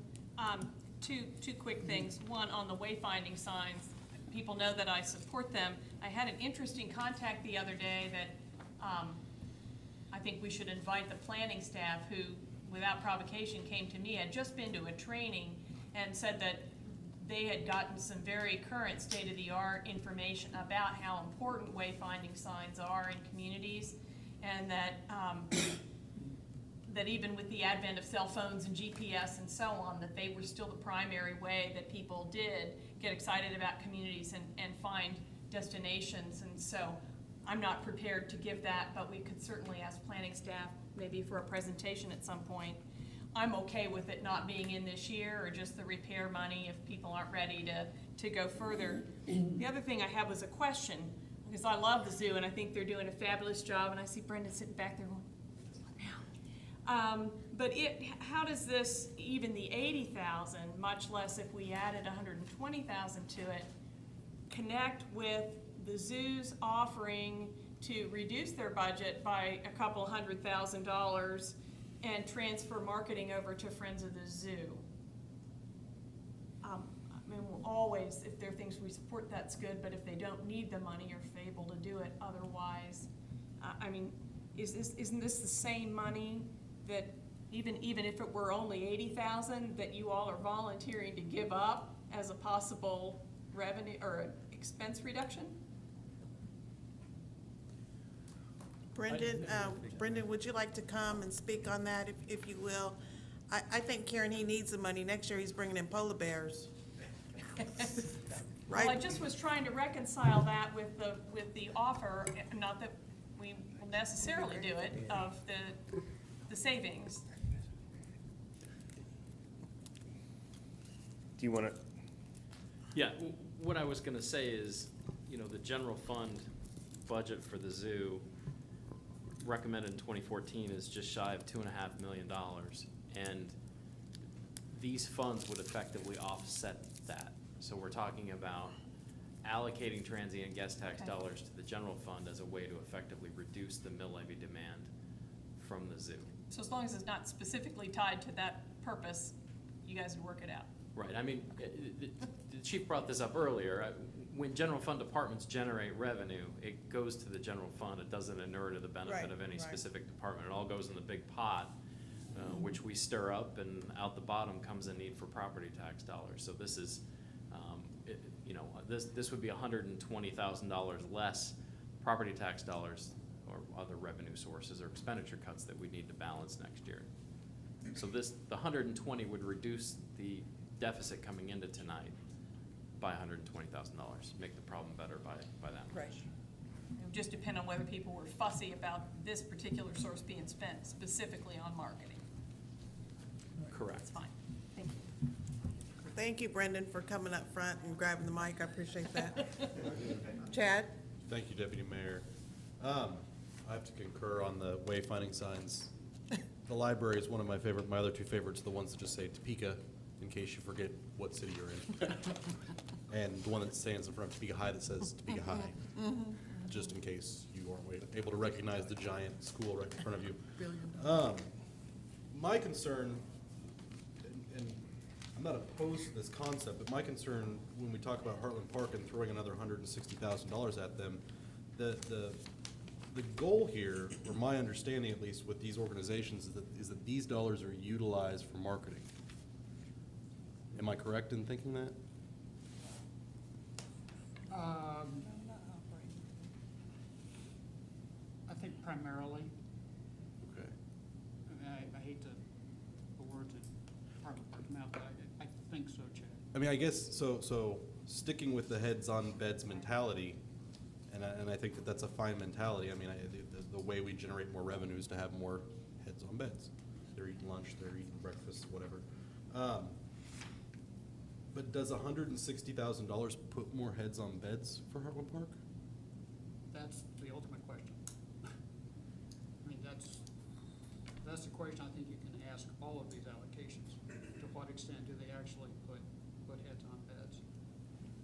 And then, I guess, what was the fund number last year for the Great Overland Station? That's set by statute.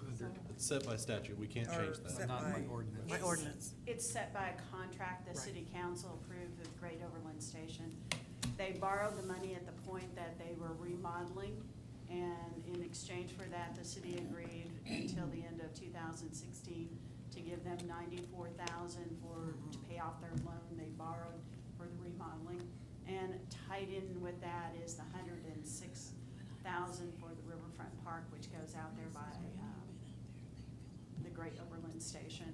And again, it runs till 2016, and a percent of the transient guests will fall off once that's paid through. So we would reduce it by percent like we will when the Sunflower soccer projects are paid off? Correct. So, any idea when Sunflowers, where we at with Sunflower soccer? Is that starting? Is that? The actual building, it's in design currently. The actual building of the building will be done next summer. We probably won't bond it next August. It'll probably go another year before all the costs are finalized. Okay. All right, thank you. Oh, Elaine, I'm sorry. Thank you, Deputy Mayor. As the other member on this committee, one of my questions or concerns was the TPAC and the zoo. You know, I have a business degree, and if you're putting all these funds into different funds and different line items and that type of thing, I don't know why we can't put the allocation, take it from the transient guest tax fund, because that's supposed to be for heads on beds. That's what it's generated from. And why we're skipping around and putting, you know, this for the zoo and this fund, why can't we just put it in the zoo's budget? The same way with TPAC, we've got 2 pages here that have to do with TPAC. So I'm not real clear on why we have separate funding coming from the Transient Guest Tax Committee fund. And I guess my other question then is to Councilman Harmon. Have you talked with Visit Topeka and Heartland Park on making this change? No. Okay, so we don't know what their reaction is going to be. Well, I'm pretty sure I know how this speaker is. I'm not gonna be very happy about it, I can tell Right. you that. So, Well, I think it Yeah, needs a little bit more discussion, you know, I- but I- anyway, thank you. I'd just like to offer, if I may, being a person of the hospitality industry here in Topeka, I've seen the effects of bringing tournaments in, having contracts being secured by Visit Topeka. That does generate heads on beds. I've seen it. It also gives us an opportunity to highlight our assets, such as the zoo. If you're here for 2 days, I've seen hundreds of kids come in to some of our properties. It sticks. It does. So it does work. It's not a philosophy. It does generate revenue for us. Not only do they come here, but as we continue to grow, especially with downtown development, though that's not popular with my constituency, there's a bigger picture here that we're trying to generate. And I think asking some of these questions are honorable, but we really need to get down into this policy. Heartland Park is a huge asset of ours as a city, as a county. We've star bonded that down there. We need to have various events, such as an air show down there, bring that back to Topeka. So we're lancing this open, I think rightfully so. I think we should explore some of the possibilities that can be generated through this. That's it. Thanks, Okay. Secretary. Well, Richard, you have my support. I don't know what that means, but you have my support. Sitting on the guest transit committee and dealing with Ray and Irwin, they do a fine job. We're lucky to have them. Even though the economy is the way that it is what it is. I feel like they have, they're doing different things out there at Heartland Park. So they're trying to think outside the box, but I was told they couldn't plan what weekend to have the races, and so that was kind of out of their control. Because I too was surprised that it was on not only a holiday weekend, or the holiday and the graduation, yeah. So you have my support on that. And I would like to thank Karen for filling in on that committee at that particular time. We had a council member that was going out, and I didn't feel like, not that he wasn't capable, but I just didn't want to throw Nathan in there because I was scared we'd have another councilman going out. So I am going to appoint him to that committee. At that time, we had some crucial decisions to make, and that's why I did that, Mr.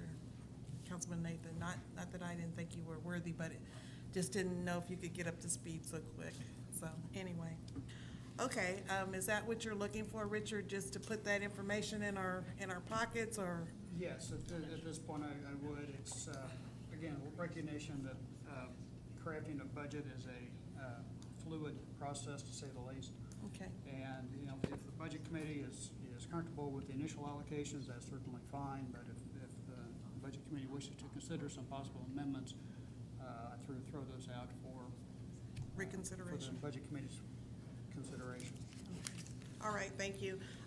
City Manager, I do have those figures, but if you could, have staff rewrite them and resend them to us, that would be great, so that we all, I want to make sure that we all wrote down the right number, if you could, please. Yes, Deputy Mayor.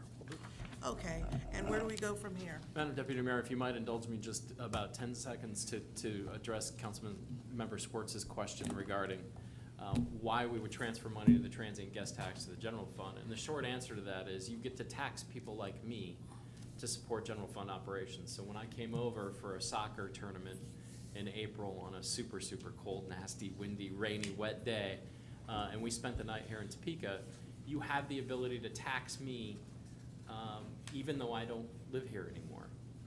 And that's the benefit of using this vehicle to pay for things like the zoo, is that you effectively export the cost or a portion of the cost of having a zoo in Topeka to people who don't live here. And that's the real benefit. It's a little, I know it seems kind of strange to have it come here and move it there, but the effect is to reduce the burden on the taxpayers of Topeka to support that facility.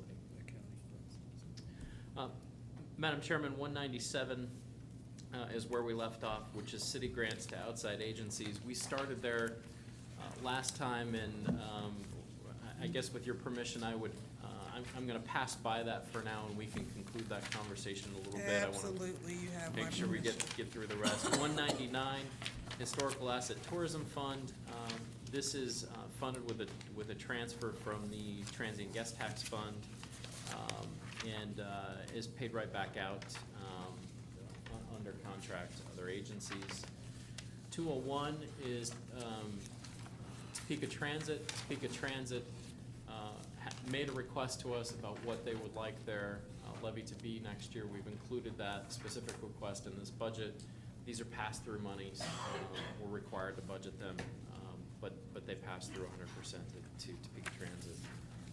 On page 203, we do have a non-departmental budget, which is a lot smaller these days as we've gone through this process of reallocating costs back to departments that they belong to.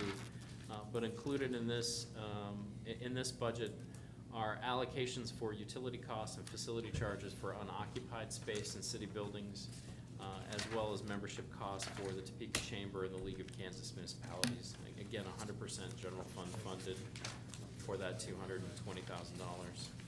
On 206, the police department generates revenues in a variety of ways that are required by a variety of federal laws, state laws, and other potentially local ordinances to be dedicated and set aside specifically for law enforcement purposes, and that's what the purpose of this fund is. We set these aside and budget those to be used for whatever the statutes permit. 208, the court levies a technology fee on transactions within the court. Those are set aside and used here for maintenance and upgrades to the technology in the court. Now, Jeff, would that go away if we got the e-ticketing? No. No? No, it wouldn't go away, and, every time we add new software, there's constant needs to maintain that and Okay. care and feed it, and that, that would be a purpose of the Okay, fund. all right.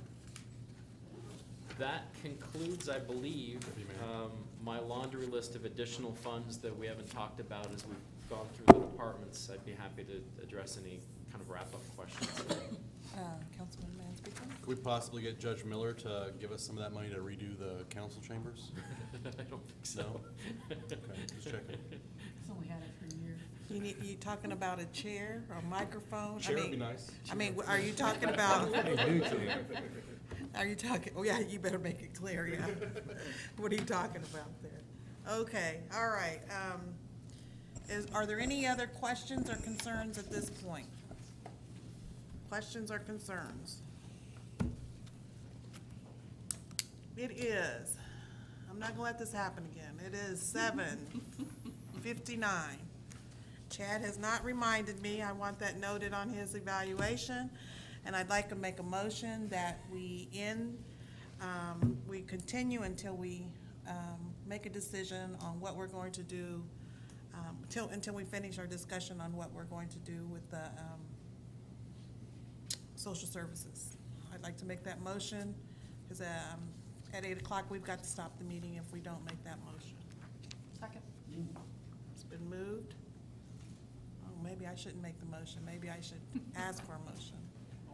Okay, it's been moved by Councilman Harmon, seconded by Karen. All those in favor, raise your right hand. Okay, so be it. All right. Okay, let's talk social services.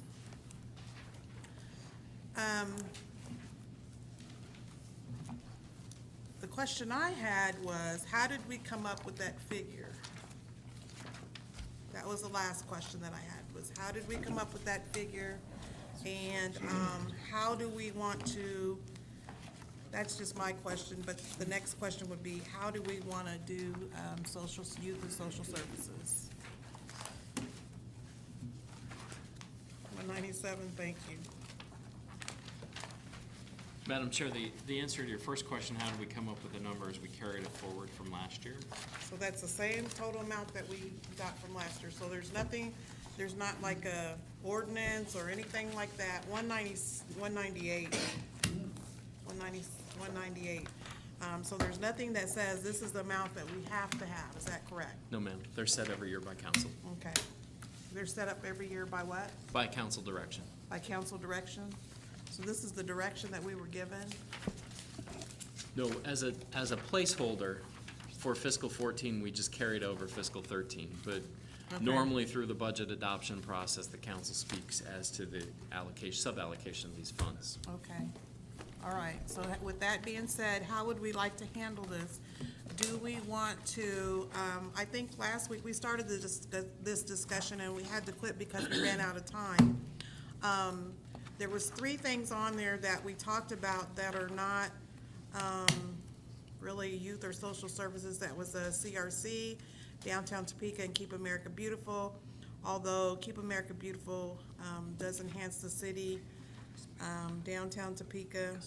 And if you look on page 198, what's in the blue is what was requested. But that's not the 2013, oh, wait a minute, that's, the 2014 is what's what they're requesting, right? Correct. But we you're have- saying to keep it the same as last year, right? Yeah, on 197, you'll see on the summary page for this fund that the recommended budget includes an appropriation of $479,076, which comports with what was authorized for 2013 for these uses. These are the only applicants, correct?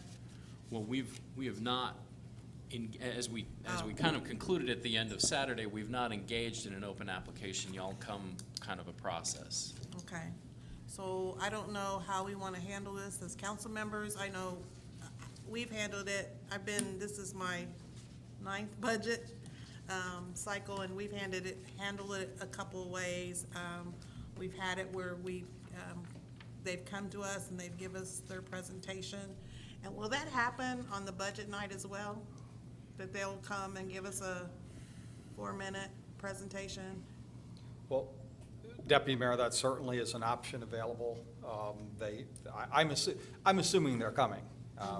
If we're making final budget decisions, the consideration was that in a meeting outside of the actual budget, that we would make a determination to make recommendations. Okay. So, for the new people, we do have another Saturday that we can have them come and they would each get a 4-minute presentation, so that you could clearly hear from them and learn, what they do and what they provide to the city. Is that something that this council wants to do, or I just need some direction from you guys? Mr. Mayor, Harmon, Councilwoman Harmon. Thank you, Your Honor. Chad, did you? I think, and I'm not trying to put words in the city manager's mouth, but I think part of the problem with the way we've done this in the past is that we are considering only those requests of the groups that have actually made application to the city. And so every year we consider the same applicants, so to speak.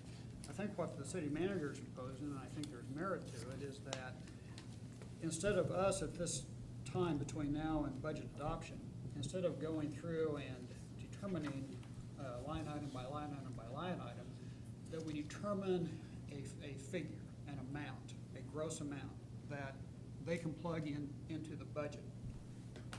Then after the budget adoption, then we can develop a process by which applicants can come to see a portion of that allocated amount. There are many worthy groups in this city beyond the ones that are listed here, and I think, and again, I'm not trying to put words in your mouth, city manager, but I think that's kind of the process, perhaps, is what you're looking at.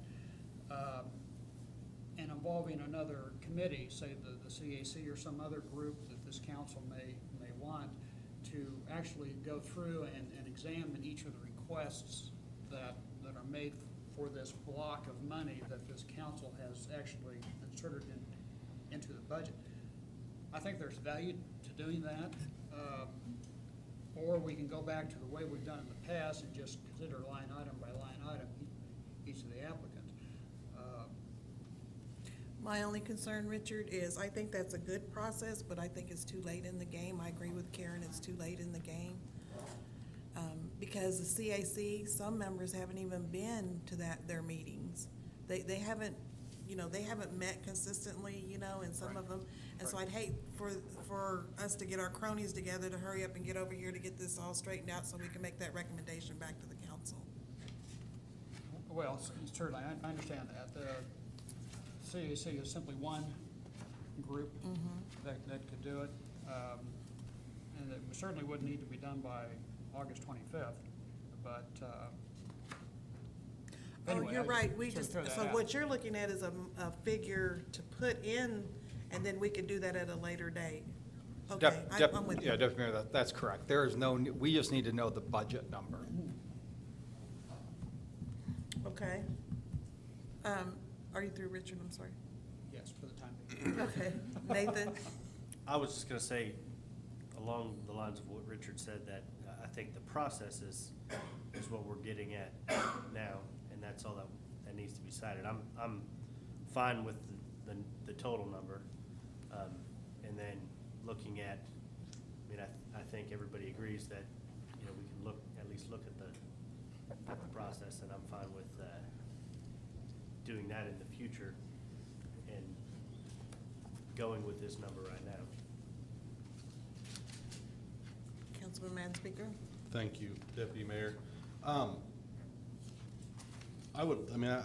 can get along with that idea. I think that the way that we've done it in my previous 2 years on the council is pretty tactless, in that we force the social service organizations to dance for us on the night of the budget hearing. And that's really disappointing that that's the priority it gives the appearance that that's the priority of this council, but it's definitely not, from my experience, the priority of this council.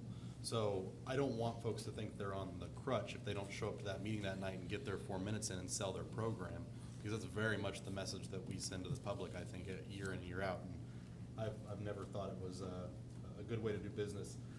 Just, I can't support $672,000 for general fund grants, because I have absolutely no idea why we should give downtown Topeka $250,000. That makes no sense to me whatsoever. But that's what they requested, but this is what we're looking at, the Well, 2013. No, and I understand what you're saying. Oh, okay. Recommendation. But we're not gonna give them that. The requested funds, we're gonna stick with the 479. That's what they're asking for, but we're gonna do the 2013. Okay, that just is mind-boggling why they would even think to request that. Do a better job fixing up downtown, and you'll generate more revenue through your BID tax, and then you won't need to ask for more money. Are you through, Chad? Yep.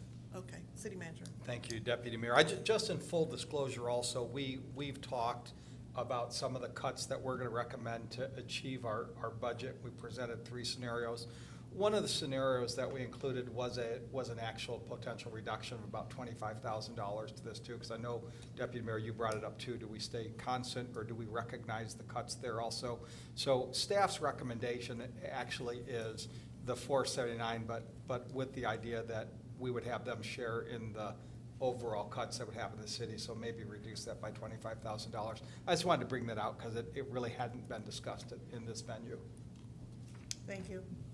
Mr. Mayor, did you have a? Yeah, well, I think we are talking about here the process, which I think is very valuable. I think in the past, when we've had the agencies come before us, and they work very hard to make these excellent proposals, and yet then we give everybody the same.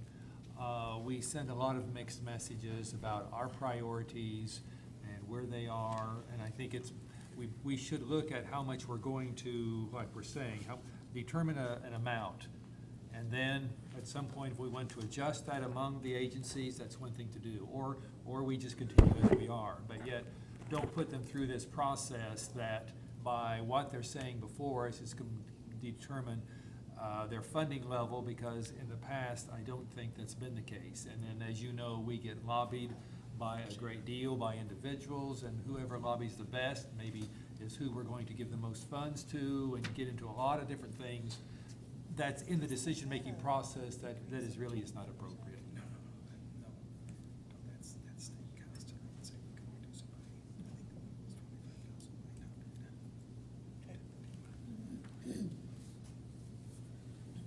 Karen? Well, I spoke up about this before. I'm willing to work with whoever to try and get a process out. This is complicated enough. When I look at this list that's in our book, as far as I'm concerned, downtown Topeka does not belong in that list. I really appreciate that TPAC got pulled out of it and that the cemeteries got pulled out of it, because they didn't belong there either. And I think dealing with downtown on its own is much more appropriate. Within the rest of the social services, because everybody else is a social service, it's complicated because there are some, and they have emerged as we've worked in the past, a handful, I think there are 5, that are really kind of core city services. And then there are another 4 that are aging, and those get co-funded by the county. So we end up looking at them as sort of a group each time. Are we gonna do it, are we not? We look at them as a group, and then the rest have almost all been involved in the youth and social services. They're not either one of those other, and there are other agencies that are not on this list that also get funding from that youth and social services, because they get it all from the community development block grant side. And those have typically been looked at as a block. So there are just a number of moving parts. I think if we're going to decide funding on a very short term and then put off the specifics, we ought to divide this list into those 4 parts: downtown, the essential city services, the aging ones, and the others, and then come up with numbers for each of those 4. Then if we want to do the interviews ourselves, beforehand if we want to, or afterward, as has been discussed, really set aside enough time for ourselves or whoever our designees are to really read those proposals and give a good hearing time and process. If we want to do it ourselves, I still do think that I don't know how much time we'd have right now to really have the kind of discussion that we need to about priorities. So I think we would want to revisit it later anyway. We do need to realize that if we don't make the decisions before August 25th, and we could schedule a hearing time or 2 and just do it ourselves before then if we want. If we don't do it, it will realistically, whatever the process will be, will probably take another 60 days. And we can do that, but that means the agencies are waiting until very close to the beginning of their fiscal year to find out what that decision is. And that's tough on them to wait that long. Again, I'll help put together whatever. So, City Manager, are you saying, the $479,076 minus the $25,900? Yes, if you were to include the potential recommended cut. And that potential recommended cut was 20, It's on page 25 of your documents, which. 25? It's $25,981. I'm sorry, hold on, let me get there. Page 25 of our On page 25 of your budget book, we had identified that if we were going to do a pro rata expenditure reduction, the amount that we identified as going to city grants would be that $25,981. That would be their pro rata reduction to share the pain throughout the organization. Oh, there it is, okay. We can approach this number in an arbitrary fashion, can't we? I mean, we could make it 100 grand if we wanted to. You can reduce it, you can increase it, you can do whatever you want. I think the power of suggestion, Deputy Mayor, if I may. Yes, you may, Mr. Campos. Thank you, I appreciate it. Really plays in here, you know? Make it a clear 425, just 400,000 across the board. Why does it have to be minus 25,000? Just make it a clear number. That's my take. Is that a motion? If it Can would we be make a supported. motion? Is that a motion? Motion to make it a $400,000 line item. Is there a second? Second. It's been motioned by Councilman Campos, probably his first motion in the world, and seconded by Mr. Harmon. All those in favor, raise your right hand. All those opposed? Okay, fails. Okay. All right. Can I qualify my vote, please? I just, No, I'm no, not to be we- unwilling, but I would like to talk more about what we're looking at. Yeah, but we gotta come up with the number. Understood. We have to come up with the number. Well, should be reasonable. Okay, is there any other motions on the floor?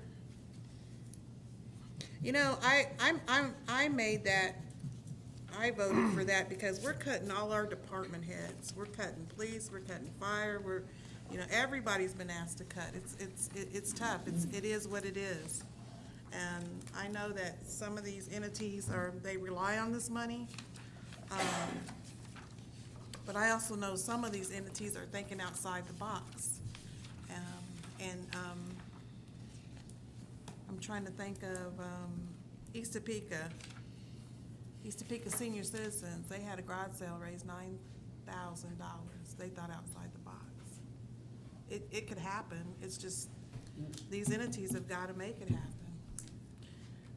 Councilman Harmon. Thank you.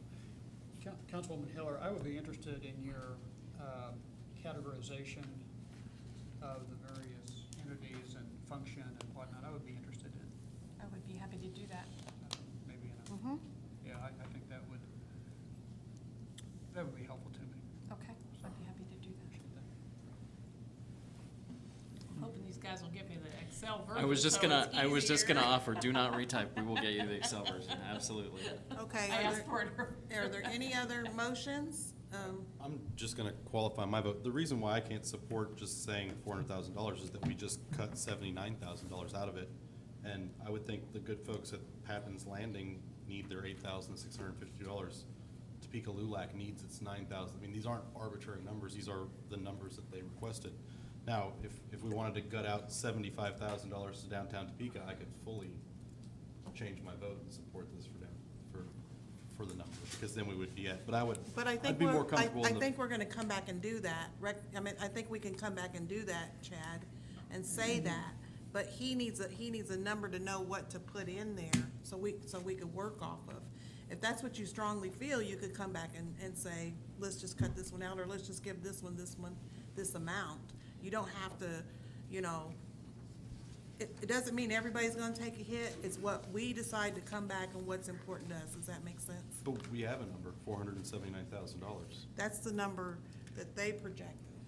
If I do those 4 categories and then there may be ones people want to cut and ones people want to hold, that may help us to break that. I think what we should do is put the fear of God into our social service organizations, because that seems what we're trying to accomplish here, is that they're gonna lose funding sources. This isn't how this should work. I mean, every year we get down to the wire and we think about cutting folks who are our most vulnerable citizens. It's offensive. $479,000. Cut out $75,000 for downtown Topeka, which shouldn't even be included in this list, like you said. Make them find the money somewhere else. But let's not cut our most vulnerable citizens.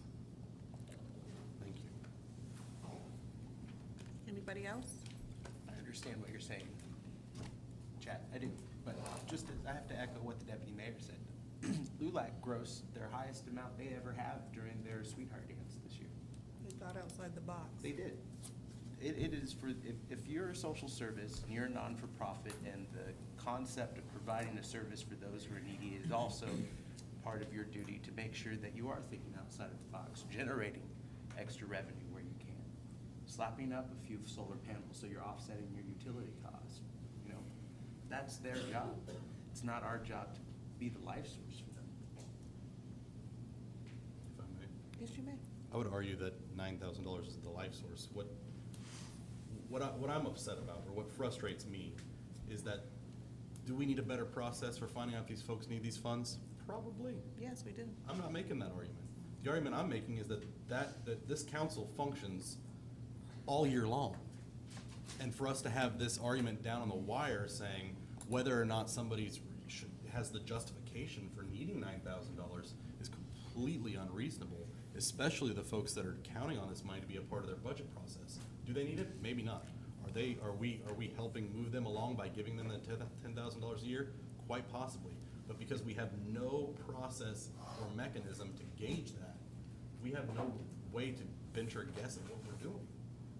So to sit here in the final hour and try to make that justification or make that rationale, to me, again, it's offensive. Well, I think we're just trying to figure out how much we want to give in social services. I don't think we're trying to be offensive. I'm not. I just want to make sure that, you know, when I hear my constituents say you can give out more money in social services and we don't have any police officers, that's what I hear. That's what I hear. But the social service budget is it's $479,000. The police budget is $26 million. And I think the police chief would stand to argue that some of the funding. I'm not gonna let the police chief get in the middle of that. Some of the things that we're funding here prevent criminals from becoming criminals. I mean, when we're helping children in early childhood education, I mean, even to the extent of when we're helping feed the elderly because they have nowhere else to go. I mean, these are vital programs to make sure that our community exists. To sit here and think that it's an either or, it's not an either or. We tell the public how we feel about the least that walk among us by how we deal with this issue. And the argument I made earlier still rings true in that we force it to the last final hour and then we make everybody dance for us in the hopes that they can get their $10,000. That speaks volumes. We needed a better process. I would agree with that. Deputy Mayor? Let's just give them $1 million. I'm for that. Maybe this evening, if this, I'm happy to work on the chart, which I think will help, that if this group could decide whether this group wants to do the process itself and before the 25th of August, or itself after the 25th of August, or have somebody else do it after the 25th of August, it will help us get some perspective on how we're gonna move forward. Did you have a comment, Nathan? I wanted to voice some of what Chad was saying on these services. I think I agree with him as well that I think it's kind of obscene that it's $480,000 and we're toying with this idea of just making blanket cuts. These are I spent last week at JAAA, the Jayhawk Area on Aging, and you know, they're doing innovative things. They're going out and, you know, they're teaching Tai Chi classes in their offices, and they're, you know, going out and doing some work in the community with people that really need it, our most vulnerable citizens.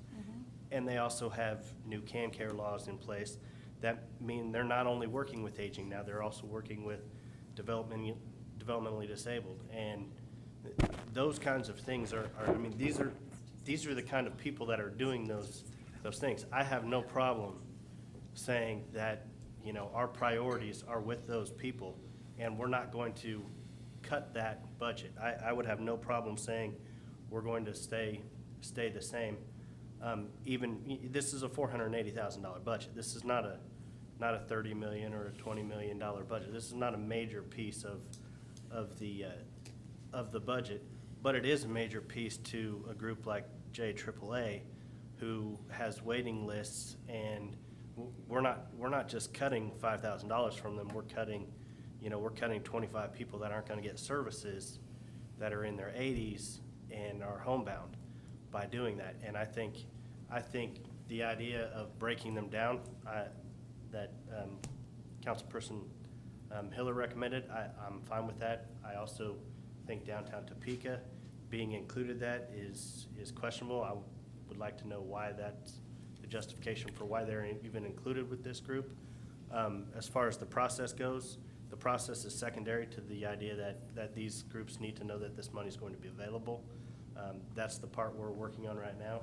I would be fine with doing this as a committee of the whole for the next year. If we want to further explore creating a committee or farming this off to somebody else in the future, that's definitely viable, and we have all the time in the world to do that if we decide to do this amongst ourselves this year. But I think it's important that these groups who do some of the best work in Topeka know that this money is going to be there, and know at least a baseline of what they can depend on without having it, slashed or having to, do a dog and pony show on budget night. So I would encourage us to adopt a number quickly, or agree to a number quickly. Do you have a motion? I motion to fund the general fund grants at $479,000, $479,076 for year 2014. Okay, there's been a motion on the floor. I'd like to make a substitute motion and actually, Hold on, I need to see if there's a second. sorry, Is there a second? Second. Okay, it's been moved and seconded. I'd like to make Okay. a substitute motion to establish the general fund grant amount for $404,076. That would effectively cut the $75,000 for the Topeka, downtown Topeka, and make it $404,76 total.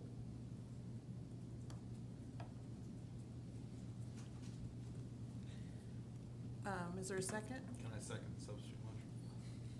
I don't believe you can, because you're second on the first one, so you can't come do it again. I love second. Well, you can only do it one time. This is On the same Richard. motion. Okay, it's been moved and seconded. Now, I need clarification, okay, moved and seconded. It's up for discussion now on the substitute motion. Chad, does that need to be a part of his motion, substitute motion that we take down? Sorry, go ahead. Does that need to be a part of his motion that we take downtown Topeka out? And that's what I want clarification. And I want clarification too, because if it's not, then I want to make sure I vote correctly, Right. how I want to vote. The motion was to bring the funding to 404. 76. And take Go Topeka out of. Not go. No, downtown Topeka. Downtown Topeka. They're not here yet. Out of the line item. Specifically, yes. It would remove downtown Topeka by $75,000 and establish $404,76 for the 2014 budget, so we can get a solid number to the general manager. Mr. Harmon? Thank you. Point of clarification with the city attorney. What this actually is a budget committee recommendation, is it not? So, no matter what we do tonight, we can always on budget night go back and revisit it. Right. So, This is a it's, recommendation. it's in cement until budget night, and then it's free game again. You're talking about Unless we change figure? it next week. You're talking about figure-wise? Sure. Right.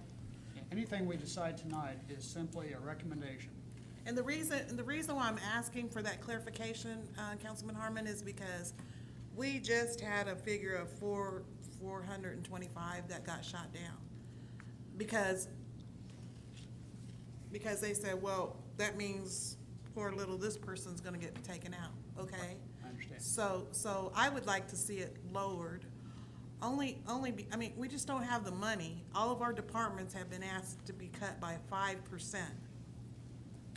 And so to be fair, to go back to our employees to say, it's tough for everybody. So that's why I want a clarification, and also so I know how to vote. Sure, and the point I was making is, if this passes, this certainly does not foreclose No, us coming back It just on sends us budget home. night and either increasing it or decreasing it. right. So, this is just a recommendation. Yes, just a recommendation to the committee, and you'll take this into consideration with everything you do about it. I mean, we could change it next week. Absolutely. Councilman Harm, or Manspeaker. I think the budget or the number I just voted against was 400,000, not Right. 425,000. But the reason why I voted against it was that we were just shooting at the wall. And I mean, I'm fine with this. If we're specifying who's gonna get cut, and we're specifying who's gonna get cut, I bet downtown Topeka shows up budget night. Thank you. Well, clarification is that the proposal, as Councilman Campos has done it, has cut DTI out of the list, but it's also cut 75,000 out, so it's on the table for us to look at separately. Correct? Yep. Right. If I may. No. If we are wanted you- to add 75, One that said we fight back, you can. but not going specifically to downtown Topeka. Just No, not your substitute considered as motion part said of you were this. cutting 75,000 from downtown Topeka. To create a recommendation for 40476 for the city manager. And if we want to come back and amend the recommendation that we're making tonight, we can do so. And say what you said again? Well, the way I saw that, or saw the possibility, was cut 75 out of the list and cut DTI out of the list so that those could be considered separately or together at some other point. I understand it's completely different. For me, it's just cut DTI out of the list and not put them somewhere else. But maybe I was wrong. That's my understanding too, but I could be wrong. It's my bedtime, so. Clarify again? Yeah, Councilman, it's your motion, so if you want to restate what your substitute motion. The substitute motion. No, he can't restate. He's gotta state what he meant. Yeah. Come on. I specifically am requesting Get it right. that, Tell us what you meant. that the block amount that we're trying to recommend to ourselves and to the city manager be at 40476, and that we specifically cut out that $75,000 from downtown Topeka. Okay, it's been moved in second. Councilman, I just want to say I don't have, I mean, this was my proposal originally, but I don't have a problem with 75,000 coming out of it. This is just a recommendation, so I'm going to vote against this. But the reason for that is because I'm new. I'm not real sure what, I'd like to hear DTI's justification. You guys have dealt with them before. I would like to hear their justification. I'm not saying I would and agree we're with it. still gonna hear that. We're just looking for a figure number, but we're still gonna hear that, so you'll still hear it. Okay. Regardless of what the figure is. Thank you. Mr. Mayor. Yeah, thank you. I could, just a point on the background. And actually, again, these, as the title says, these are general fund grants. They aren't all social service agencies. So it's, I think, inappropriate to compare downtown Topeka with the others, saying they're not one of these, so therefore they should be out, because they were put here by us, or the city, because they weren't separate, if that makes sense.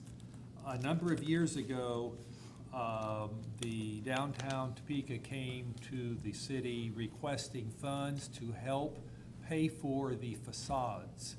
Is when they were starting to, the buildings downtown were trying to bring them back to their original look. And the city agreed to provide $250,000, and they used these as grants. Individual businesses have to apply to DTI for those funds.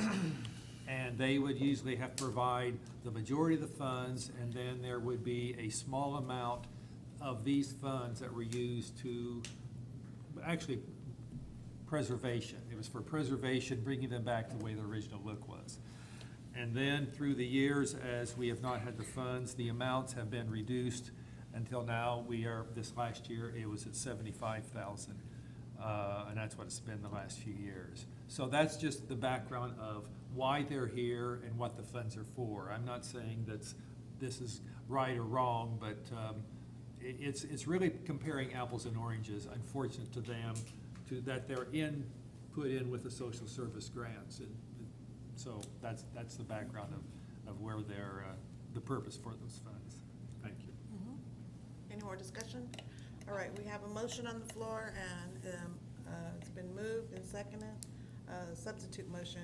All those in favor, raise your I right. need a clarification, I'm sorry, I'm still trying to follow this. A yes vote on this motion means that you're voting against funding DTI? A yes motion, in my opinion, would be to set the amount at 404.76, axing DTI 75 grand. The motion is just a recommendation. Understood. We could come back to budget, say, and make it $672,000 if we wanted. Nothing's in concrete here. This is just to give a number to city manager so we can go home. Oh, we're going home. When you get there, stay there. And there it is. All those in favor, raise your right hand. All those against, opposed, same sign. I'm like, Mayor, where are you gonna vote? Okay, what was that? Jenny, did that pass? 5-2, so that, okay. Now we need to make a motion to adopt as a amended, right? The amended motion. Amended motion, approve the amended motion. Oh, it was a substitute Yeah. motion. Oh, It's over. okay. All right, I'm tired, I'm tired. Okay, did that help you, city manager? Okay. Do we need, do we want to use, this Saturday, to hear social services? What do we want to do? Yes, city manager. If I could get clarification, did we make a determination that we were going to come then back with a process, and we now have the, That's been discussed, but it hasn't been approved. okay. I think we need to, make a motion if that's what we're gonna do. So I think that's a very significant Yes, thing for the absolutely. participants. Where do we go from here? Where do we go from here? Yes. I would just say, the rest of those numbers, with a few minor exceptions, I'm totally fine with. I don't need to hear from everybody on Saturday. I mean, I know what all those organizations do. I imagine if council members don't know what they do, then they should reach out and contact them and ask what that money's for. But we have a Saturday, if they wanna do that, I mean, it's up to whatever the body wants to do. I don't really care. I'm gonna be making some phone calls, myself, or have Jenny make some clarification, cause I see the Boys and Girls Club, they have, they got 3 figures in there. I think I know what they are, but I just wanna make sure that I know. Karen? I think we absolutely, if we're gonna make those decisions, we need to have a hearing process. I mean, the burden on each of the council members as well as on the agencies to have 10 different phone calls and personal visits is huge. I mean, that process might spur some pre-calls or some follow-up clarification, but I think they deserve to have a chance to, I think all the proposals are in, they just haven't been distributed to us, right? The funding proposals for this year? I assume. Pam is nodding, so they're all there. Is this all of them, Pam? Yes. Thank you, cause I've asked that, okay. Well, Would we have the ability whatsoever to accept new proposals? No, it's No? closed. I think there's. There's the application there's process. an application. Yeah, it's closed. Of April, yeah. and it is public. I mean,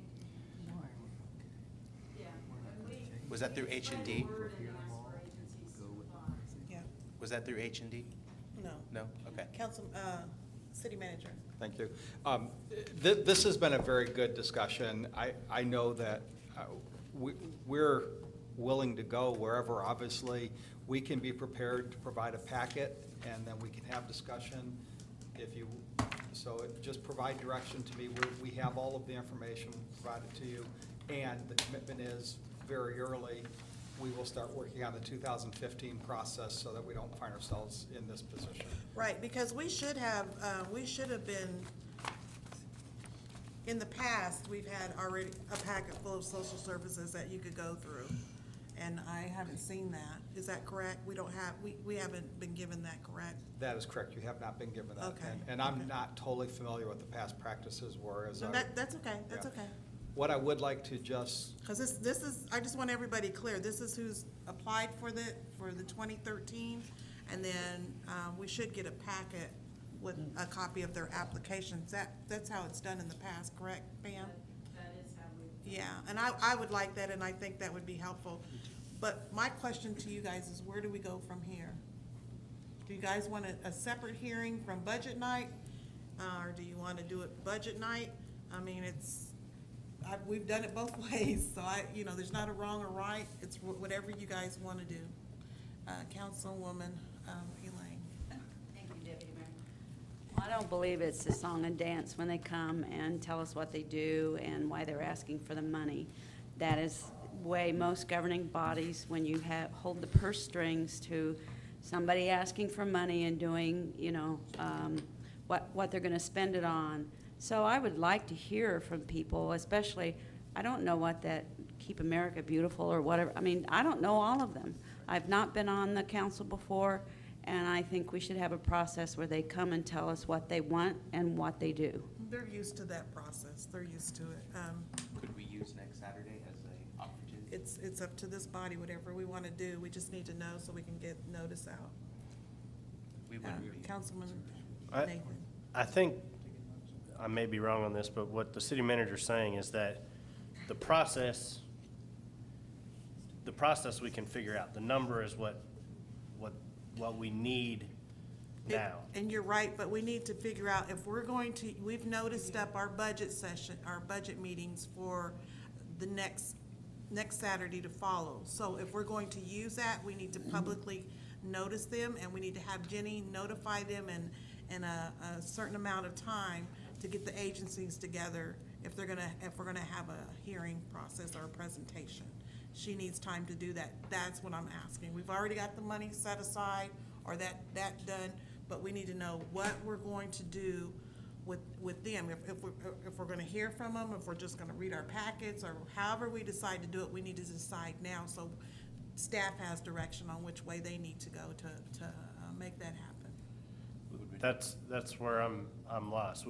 If we say 404,000 or whatever it was, and we decide that we're going to do, whether we divide it up into the 4 categories, which is an idea I really like, and decide as a council and then work on creating some sort of committee, that doesn't have to be done in this budget process.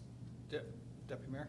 Yes. Thank you. Just to clarify, Councilmember, I think we talked about that. I don't believe we're going down that road. I think we're gonna travel that path next year. We're going to we've decided the proposed number tonight, but we're also going to have this body, as part of the budget process, actually make the determination of the awards. So this is what you call a concession. And but I just want to say that Jeff is prepared. I know we're not going to do it tonight, but we've tried to encapsulate all the discussion we've had up to this point. Understand, while we've gotten through that issue, we still have a very significant budget challenge. So what we would like to do, and we were hoping to do it this next Saturday, is to actually walk through the assumptions of the 2014 budget, and then walk through each of the departments and get how do we want to deal with this budget situation. And we think that will take a couple of hours to get your determination. How do we want to deal with the police? Do we want to cut police officers? Do we want to raise the mill levy? How do you want to deal with fire? How do you deal with Fire Station 13? I think we need to engage in conversations, and at the end of that, while it's going to be painful, we need to get there so that we can put together a final budget and you can vote on a final budget. This has been a phenomenal opportunity for us all to learn and discuss, and I think we have a pretty good feeling where you're leaning, but until we know exactly where you're leaning, we can't put a final budget document together for you. Okay. So, that helps us with that part of it, but what does this body want to do with the social services part of it? Do we want to have a hearing or not? Do you want me to just set it? If you don't want to come, you don't have to come. You don't have to come to any of it, but if I don't hear anything, that's probably what I'll do.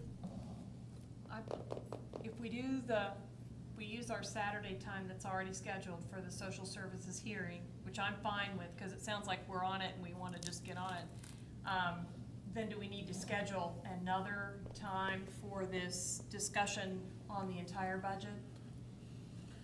What I would like to do is, I personally would like to use it to stay on track with our budget schedule, and then figure out what you guys want to do with social services, and maybe do that through the week.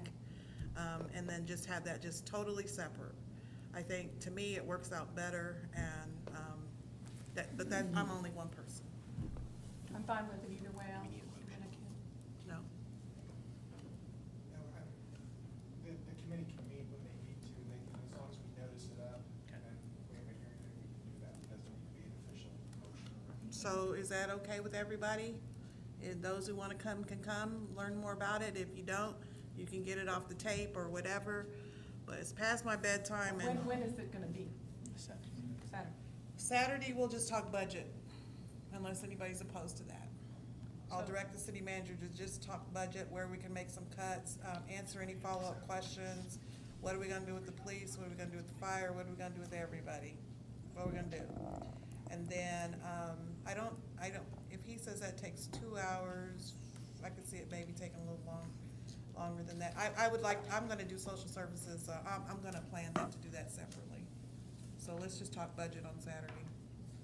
Sometime with the next 2 And weeks. I'll get Jenny, I'll get with Jenny, and I'll have Jenny get with city manager, and then we'll, we still have time. We still have time, even if we do social services in August, we still have time. And I'll have Jenny poll to see, what would be a good night, whether it be Monday or, whatever. Yes, When do we actually vote on the budget? we actually vote on the budget. Jenny, I asked you that today. August the 24th, is that right? Or, That late? Gotta I don't think Yeah. so. shoot for the 17th, maybe. what was it? That's when we put to the city. 20, August 20. August 20? Okay, thank Or, you. Yeah. no Well, later, yeah, no later. No later. Right, right. Right.